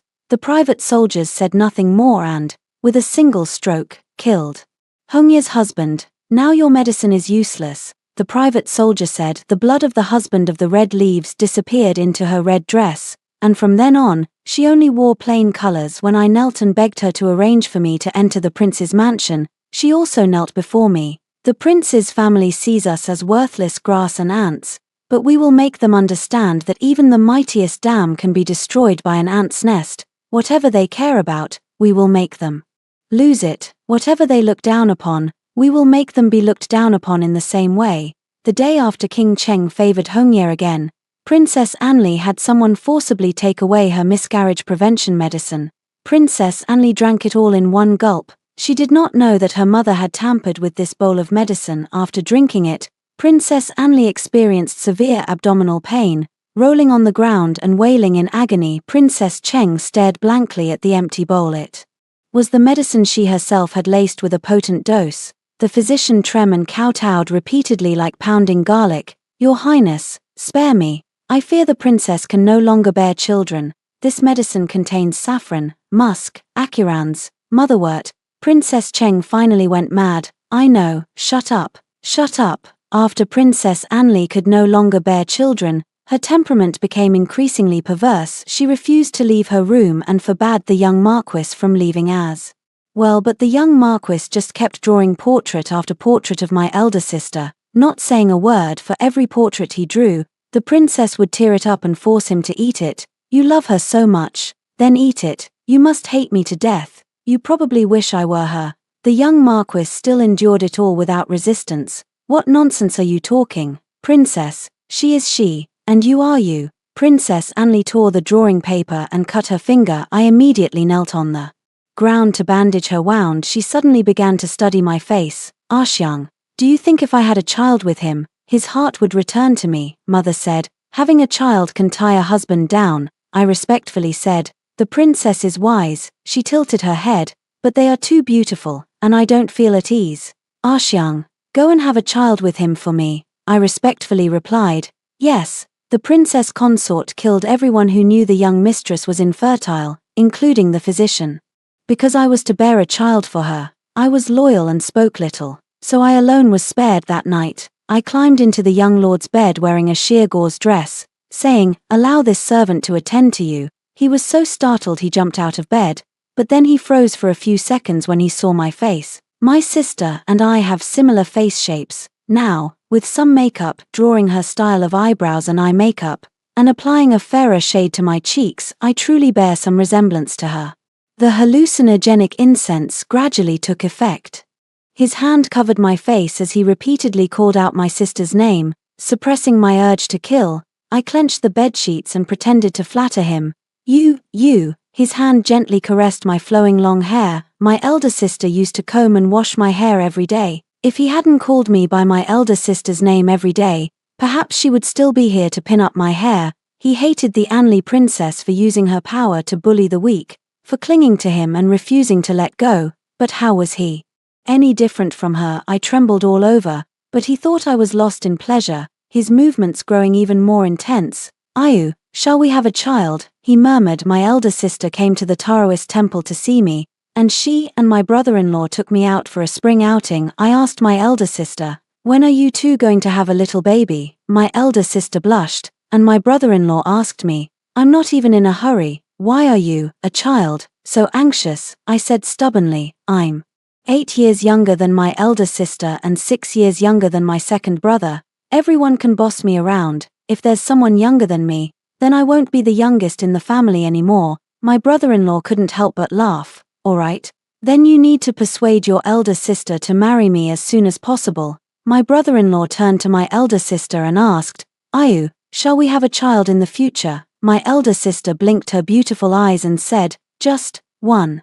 6 months after I entered the prince's mansion, I could no longer hold back my tears. The young marquis touched my tears and asked, are you afraid? I nodded. I'm afraid I won't be able to avenge my enemies with my own hands. I'm afraid you'll live in luxury and comfort to a ripe old age, while my people's bones wither in the yellow earth, their bodies lost without a trace. Upon learning that I am pregnant, the princess's expression turned maniacal with jealousy. Her slap landed on my left cheek. You slut, you must have had a great time these past few nights. Before the words even faded, another slap followed. How did he treat you? Tell me, was it from behind or from the front? She went mad, slapping me left and right. My face had gone numb, and my head was buzzing. Her hand hurt from hitting me, so she grabbed the scripture from the table and continued to strike me. It was the scripture she had used for her prayers, copied throughout the night, hoping it would bless her with a lifetime with the young marquis and win his true heart sooner. The rough cover of the scripture scratched my face as the princess raged. Whose name did he call, yours or mine, or that wretched woman's? He always likes to call that bitch. She seemed to mistake me for her elder sister, wanting to vent all her anger on me. I said coldly, reporting to the princess, that bitch has long been dead. Princess Anli was stunned for a few seconds before bursting into unrestrained laughter. Right, I actually forgot. She helped me up and sat me down on her soft couch, her sharp nails, adorned with cool silver guards, gently traced over my still flat belly that had yet to show any sign of pregnancy. She coaxed me softly, saying, Asyong, you have done well. If you give birth safely, he will become the most esteemed person across the land. I will reward you handsomely. She will grant me death. I fear the day the child is born will be the day of my death, yet I am overjoyed and respectful, kneeling excitedly at her feet, saying, yes. The princess forbids the young marquis from seeing me again, but he was poisoned by me, and if he didn't smell the antidote on me for a day, he would suffer from bone-deep itching and restlessness. He lied, claiming he couldn't wait to see the child with the princess, just to meet me under house arrest. But he was indifferent to me, just awkwardly standing by the bed. He just wants to see me, but he doesn't know what to do when he sees me. He doesn't speak like a lover, nor does he scold or hit, because we are not familiar with each other. While the princess was called away by the princess consort, I knelt at his feet and revealed my identity. If the young marquis cares for my elder sister, how can he let her murderer roam free? If it weren't for her, the young marquis would have long married my elder sister and had children with her.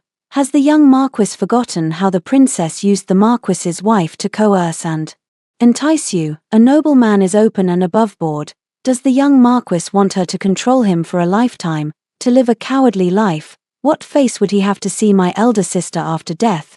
Moved by my words, tears welled up in his eyes. You are. He immediately bent down to help me up. How could I not hate it? But what can I do? I looked up and grabbed his sleeve. No matter how powerful the prince is, there is always the emperor above him. The emperor is nearing his end, with Prince Cheng and Prince Rong locked in a life-and-death struggle. Isn't the young Marquis on good terms with Prince Rong's heir? He studied alongside you and my second brother at the Imperial Academy. If Prince Rong can ascend the throne, the young Marquis will not only regain his freedom but also avenge my elder sister. Moreover, the Prince Rong's heir is close to you, and the Marquis's household can restore its former glory. His eyes gradually lit up at my words, but then dimmed again in an instant. Even so, what does it matter? I'm no better off than you. I can't even get a message out, not to mention letting the emperor and the people know about the Cheng family's evil deeds. It's even difficult to let those outside the mansion know. I bowed my head and whispered, we can't get out, but someone can. Young Marquis, why not try to pay a visit to Lady Hong? I anxiously waited for a few days for news. Finally, one day, the princess consort entered the princess's room with a panicked expression. The emperor has been bedridden for 5 days and unable to rise. Yesterday, the empress summoned the marquis's wife, and today, the emperor summoned Prince Rong. Princess Anli slammed the table and stood up, grabbing the sleeve of Princess Cheng. Why is father the only one not summoned? Has he already decided to pass the throne to Prince Rong? What should we do, mother? I won't get to be the eldest princess anymore. I touched my belly and shook my head. With the empire on the verge of collapse, her first concern was that she wouldn't become the eldest princess. The two of them spoke without the slightest regard for my presence, treating me as if I were invisible. Of course, I knew it wasn't because they considered me a confidant. In their eyes, lowly creatures like me were unworthy of having our own thoughts. I was no different from the flowers, plants, tables, and chairs in this room, unworthy of having my own feelings. Moreover, in their eyes, I am already a dead woman walking. Once the child in my belly is born, it will be the moment of my demise. Princess Anli even tied a pillow to her own belly as the months passed. Small pillows, large pillows. It was a flawless performance. The Princess of Cheng frowned deeply. If Prince Rong ascends the throne, how will our Cheng manor survive? Princess Anli was so anxious that she tore the pillow from her clothes and threw it on the ground. What should we do, mother? Will we be wiped out like the Mu family? Hearing my family's name, I took a deep breath and controlled my expression. The princess consort of Cheng looked fierce and ruthless. By then, it will be too late. Take the young Marquis back to the Marquis residence immediately. If there is a succession edict, it must be in the hands of the Marquis' wife. I don't care what methods you use, make her hand it over. The two nodded and hurried away separately. I patted my belly and whispered softly, my child, the dynasty is about to change. As I sat upright in the room, Madame Hong, already changed into casual clothes, hurried in anxiously. Come with me. I pushed her away in confusion. Where to? Lady Hong, carrying a travel bag, pointed into the distance where flames were rising and the sounds of battle filled the air. Are you insane? The palace is in turmoil, and you want to stay here and be buried with it. I had already received the news originally. The Marquise had nothing in her hands. She entered the palace and said to the emperor, whether the Prince of Cheng has ulterior motives can be tested with one try. So within a few days, the emperor, the empress, and Prince Rong caught Princess Anli red-handed at the Marquise's residence while she was searching for the edict. Princess Anli was simple-minded and, after just a few words from the Marquise, began to lose patience.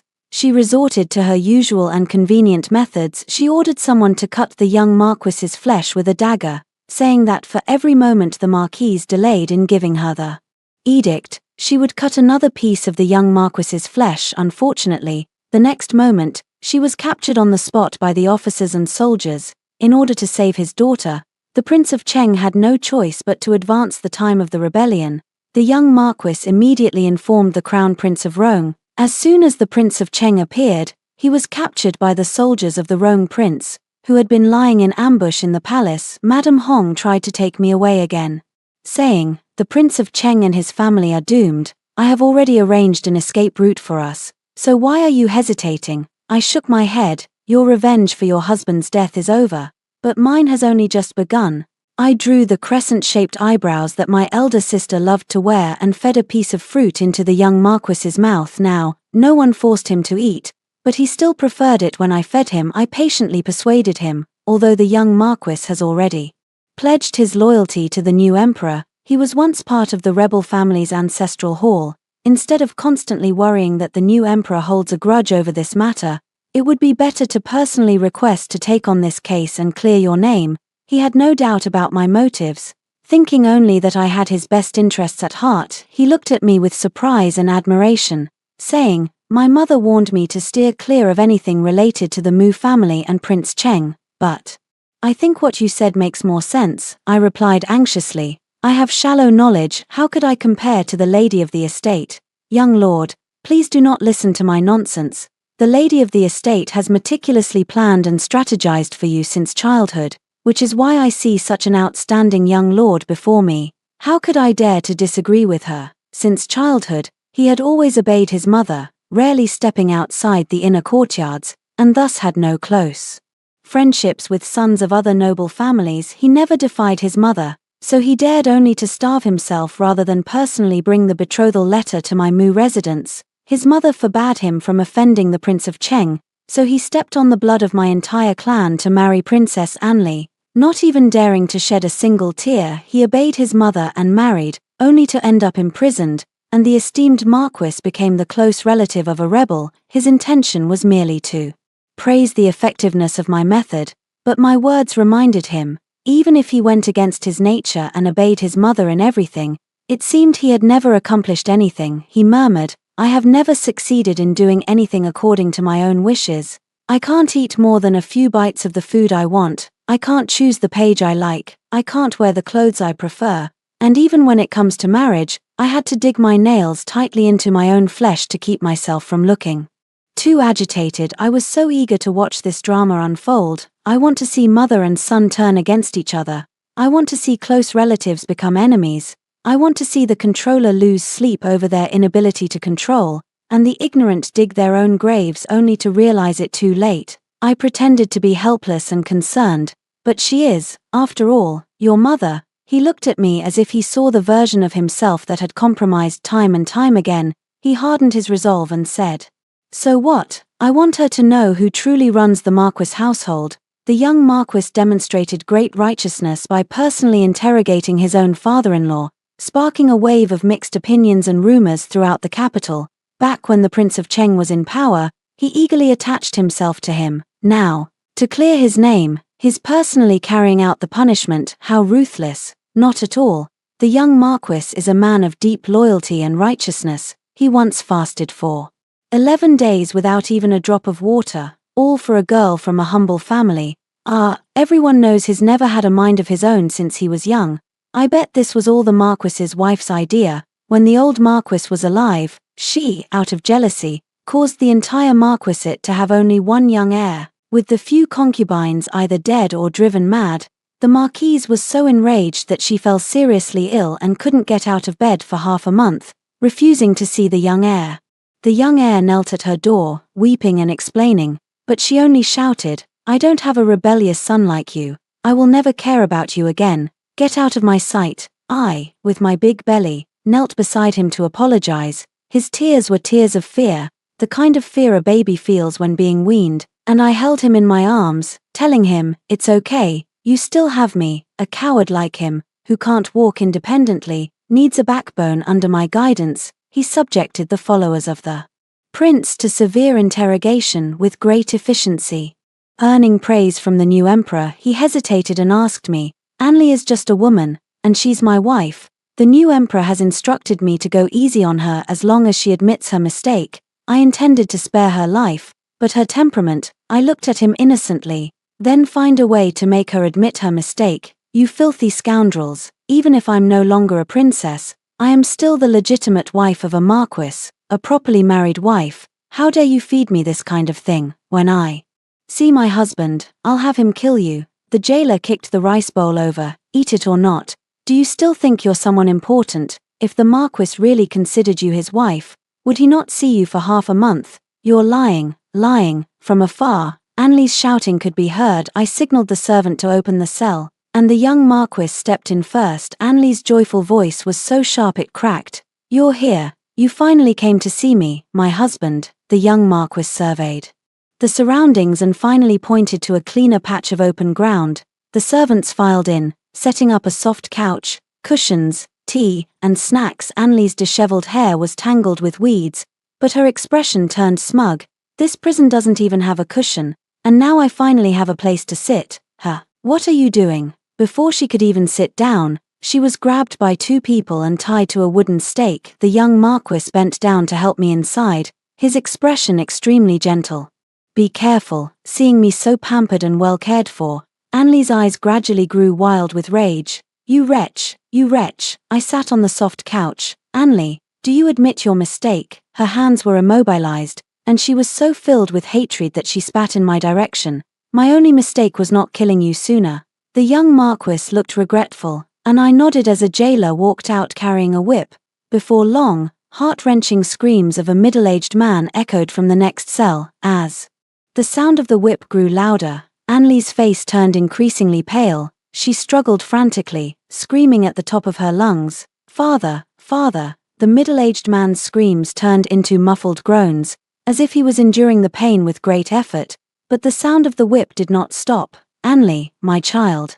Don't be afraid, Anli cried out. Daughter is not afraid. Father. What a touching scene of a loving father and a filial daughter on the day the Mu family was massacred. My father also endured the pain of being pierced through his flesh and whispered to my elder sister, don't be afraid. Anla had assumed a stance of do whatever you want, kill or slice me up, but it instantly crumbled because of her father's muffled groan. What are you doing, you bunch of lunatics? Please, stop hitting him. I was wrong, husband. No, I don't want you as my husband anymore. I never want it again. I won't force you anymore. Please, make him stop hitting. The young Marquis looked at me with delight, and I smiled, saying, Marquis, look, she has admitted her mistake. The whip finally stopped. It seemed that Prince Cheng had already fainted, and no matter how Anli called out, there was no response. Anli broke down and cursed furiously. I knew it was your idea. May you die a horrible death. You and the evil seed in your belly. May you both die a horrible death.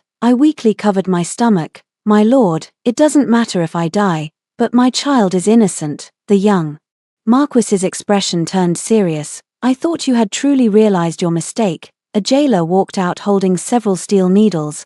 Anli cried out in terror. Where are you going? What are you going to do? Come back. The screams of Princess Cheng echoed through the dark, cramped prison cell, the damp and chilly air making the reverberations even more drawn out and miserable. Anli's wrists were rubbed raw and bleeding, her lips bitten until they were broken, and her cries had turned hoarse. Mother, don't touch my mother. I know I was wrong. The young Marquis looked pained. Do you really know you were wrong? Anli nodded repeatedly, like pounding garlic. Yes, this time, I really do. After the young Marquis left, I dismissed everyone, and La's heart was as dead as ashes as she collapsed on the ground.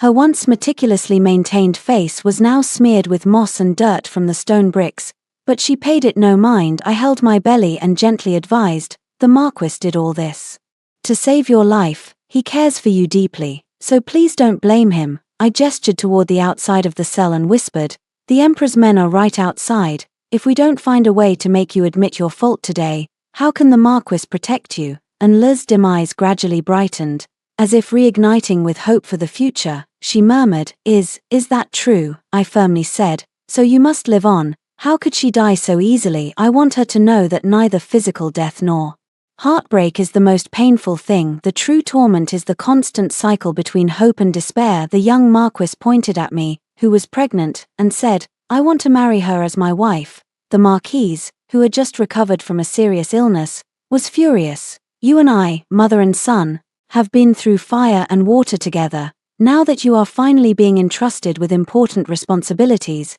and our Marquisate is finally seeing better days after enduring so much hardship, are you going to degrade yourself by marrying someone like her, the Marquise? Is she even worthy of that title? Even though I was kneeling on the ground with my belly protruding, the Marquise still referred to me as her, as if she were talking about someone completely unrelated to me. She seemed to have forgotten in just a few days how her proud Marquis residence had been humiliated by the Prince of Cheng, how she and the young Marquis were forced to be separated for 1 year, 6 months, and 23 days without seeing each other. The young Marquis was promoted and ennobled, and for once, he showed some backbone. Mother, back then when I asked to marry Mu Wanyu, You disagreed. If I had married her earlier, Princess Anli would certainly not have entangled herself so much with a married man. Otherwise, how could there have been all those troubles later? I nodded with satisfaction. This was the result of my brainwashing him day and night. I painted a picture for him of the harmonious life he would have with his elder sister after marriage. I let him fantasize about how she would gradually fall in love with him and admire him after marriage, and how they would be surrounded by children and grandchildren, growing old together hand in hand, and in the next second, I mercilessly reminded him that all of this was no longer possible. It's all because your mother didn't propose marriage for you. Now he himself is convinced of it, as if my elder sister truly had mutual affection with him. The humiliation and suffering he endured in the prince's mansion were all due to his indecisiveness and his mother's obstruction. He had resolved to be a man of integrity, a marquis who would protect me at all costs. After all, I am the last trace of my elder sister's existence in this world. She died, her body lost without a trace, but I am her living tombstone. The Marchioness coughed violently in her fury. You unfilial son. I went through so much trouble to demote Anli from wife to concubine and finally free up the position of principal wife. I've already made progress with many noble ladies I contacted. With the support of your wife's family in the future, your rise to glory is just around the corner. The young marquis knelt on the ground. Everyone in the court knows how I was humiliated by the Prince Cheng's family. Now the daughter of the rebel is still in my backyard. How can I have the face to marry a noble lady from a prestigious family? Does mother want me to be unable to hold my head up for the rest of my life? I nodded approvingly. This was the result of my long-term covert suppression of him. I showed him constant care and concern, never refusing any of his requests, while constantly reminding him of how despised he was, never letting go of his sore spots. Nowadays, if someone on the street glances at him a few times, he thinks that person knows about his past and is mocking him. With the emperor's approval, Anla changed her identity and was able to stay in the marquis's residence as a concubine. She looked at me with a face full of gratitude. Can I really see my mother again? Is she really also in this marquis's residence? I replied with a sincere expression. Of course, but I don't have the final say. The one you should be grateful to isn't me. Her eyes gradually brightened, and a bit of her former spirit returned as she shyly whispered, of course I know, you don't have that much authority. I knew he still has feelings for me. I tried to hide the pity in my eyes and took her hand. The marquis is in the study tonight. I'm heavily pregnant, and he hasn't been with me for several months. Anli was as anxious as a little girl, wavering between hope and fear. Is this not right? I still don't know my father's whereabouts. What if he doesn't want to see me? Anli grabbed my hand as if clutching a lifeline. Help me. Use the old method to help me, please. That night, I hid in the corner of the courtyard outside the study, watching the young marquis grab Anli by the neck and throw her out. Wearing only a thin veil, he is now busy with government affairs, and the area outside his study is crowded with maids and servants waiting to attend to him. Anli had never been publicly humiliated like this before. She desperately pounded on the tightly closed study door. It's always like this. What did I do wrong? Why are you treating me this way? She shouted. Tell me, where is my father? Let me see him. My lord, I beg you, my lord. She had been wailing in the chilly early autumn wind for hours, clad in only a thin gauze, unaware that the young marquis had long since left through the back door of his study. Annoyed by her noise, a maidservant with a face full of scars stepped forward and draped a robe over her. Anli looked at her gratefully and said, You're so kind. What is your name? I will repay you someday. The maidservant remained expressionless and simply told her, Your father was executed long ago. Anla trembled like a sieve. The maid fastened her collar and said, Do you remember, princess, that day, because I delivered the evening meal to the young marquis? You already asked me my name once and even slashed my face. What my name is doesn't matter. What matters is that I can still be alive to see you today. Princess, it truly brings me joy. Anla was greatly agitated, her face filled with terror and despair. She laughed hysterically and said, Fine, you're all liars. You and that wretched maid. Asyong, both of you think I'm easy to fool. I walked out of the shadows and stood before her. That's right. So what if I deceived you? If he truly cared for you, why would he throw you into prison and not see you for half a month? And why would he agree to let the matriarch demote you from wife to concubine? How could I have killed your father? How could I have thrown you out naked in front of so many people? There was no illusion at all. It's just that today, I no longer wanted to see you pretending to be my elder sister and enjoying yourself. By the way, my name isn't Arxiang, it's Mu Wanling.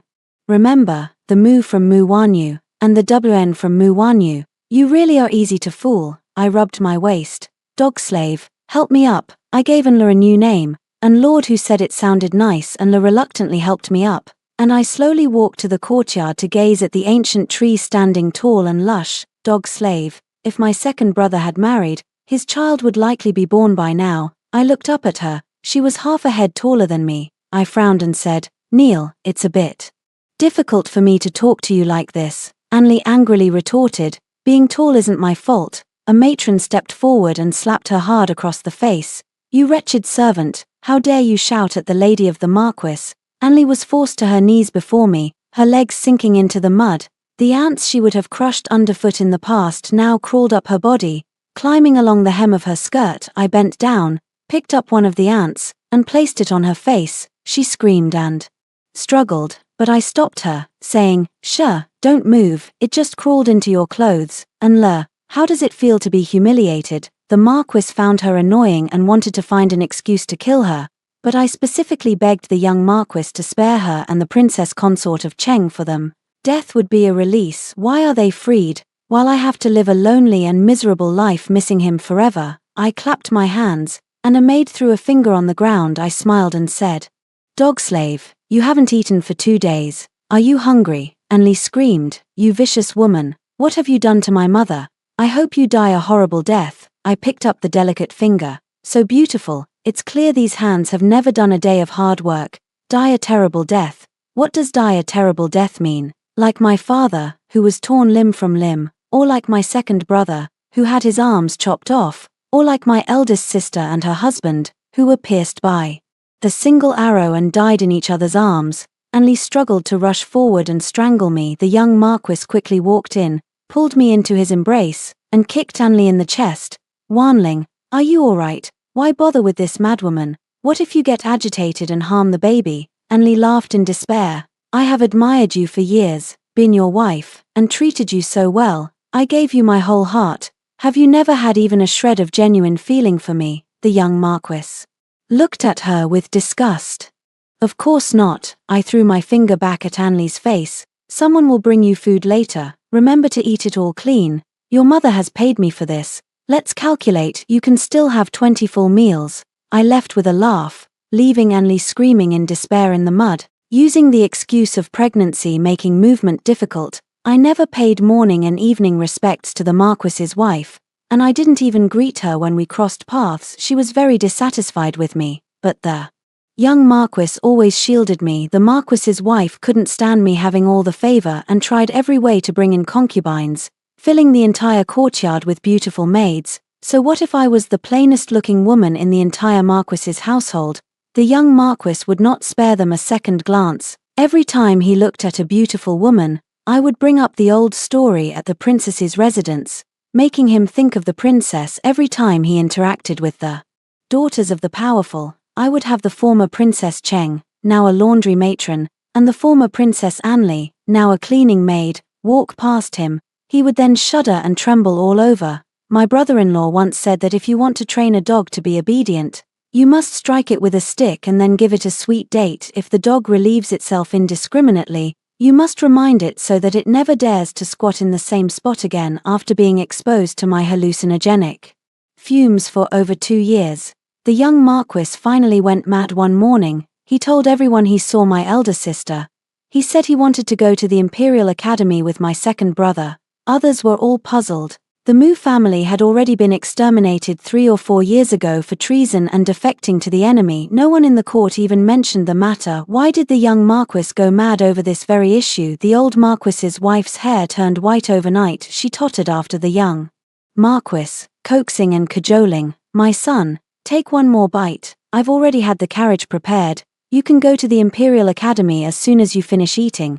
Only then did the young Marquis obediently comply. Mother, could you get me some sweet cakes? The old lady nodded repeatedly. Of course. Of course, I'll pack all the treats that Miss Mu loves to eat. The Marquis quickly covered his mother's mouth in a panic.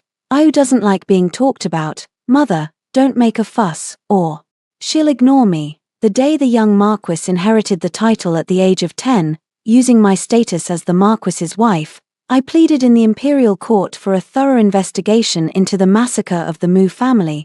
The Mu family's name was finally cleared. I have moved back into the Taoist temple to offer incense for my father, mother, second brother, elder sister, and brother-in-law. My health was already poor. The fortune teller said I wouldn't live past 18. Now I am 28. I am already older than my elder sister. I spend every day smelling poison with the young Marquis, and even though I take the antidote daily, my body won't last much longer. The cool breeze of a summer evening blows into my room through the temple's curtains.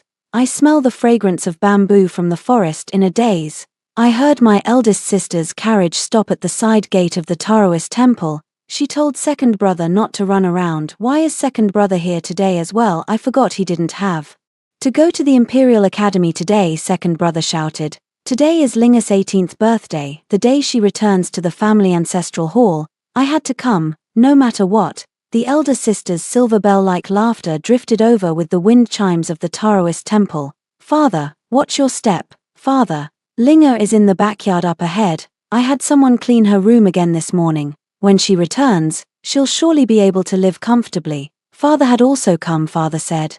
"You had someone clean it several times yesterday. Why clean it again this morning?" Their footsteps grew closer and closer. I struggled to get up, wanting to go down to greet them, but I no longer had the strength to move. In my ears came the sound of my son's heart-wrenching cries. "Mother." I moved my lips and whispered softly, "Shh, don't cry. Mother is going home with grandfather." After hearing the two stories above, what are your thoughts? Feel free to share your opinions in the comments section. Looking forward to hearing from you. If you liked this story, don't forget to like it, share it, and subscribe to my channel. See you next time.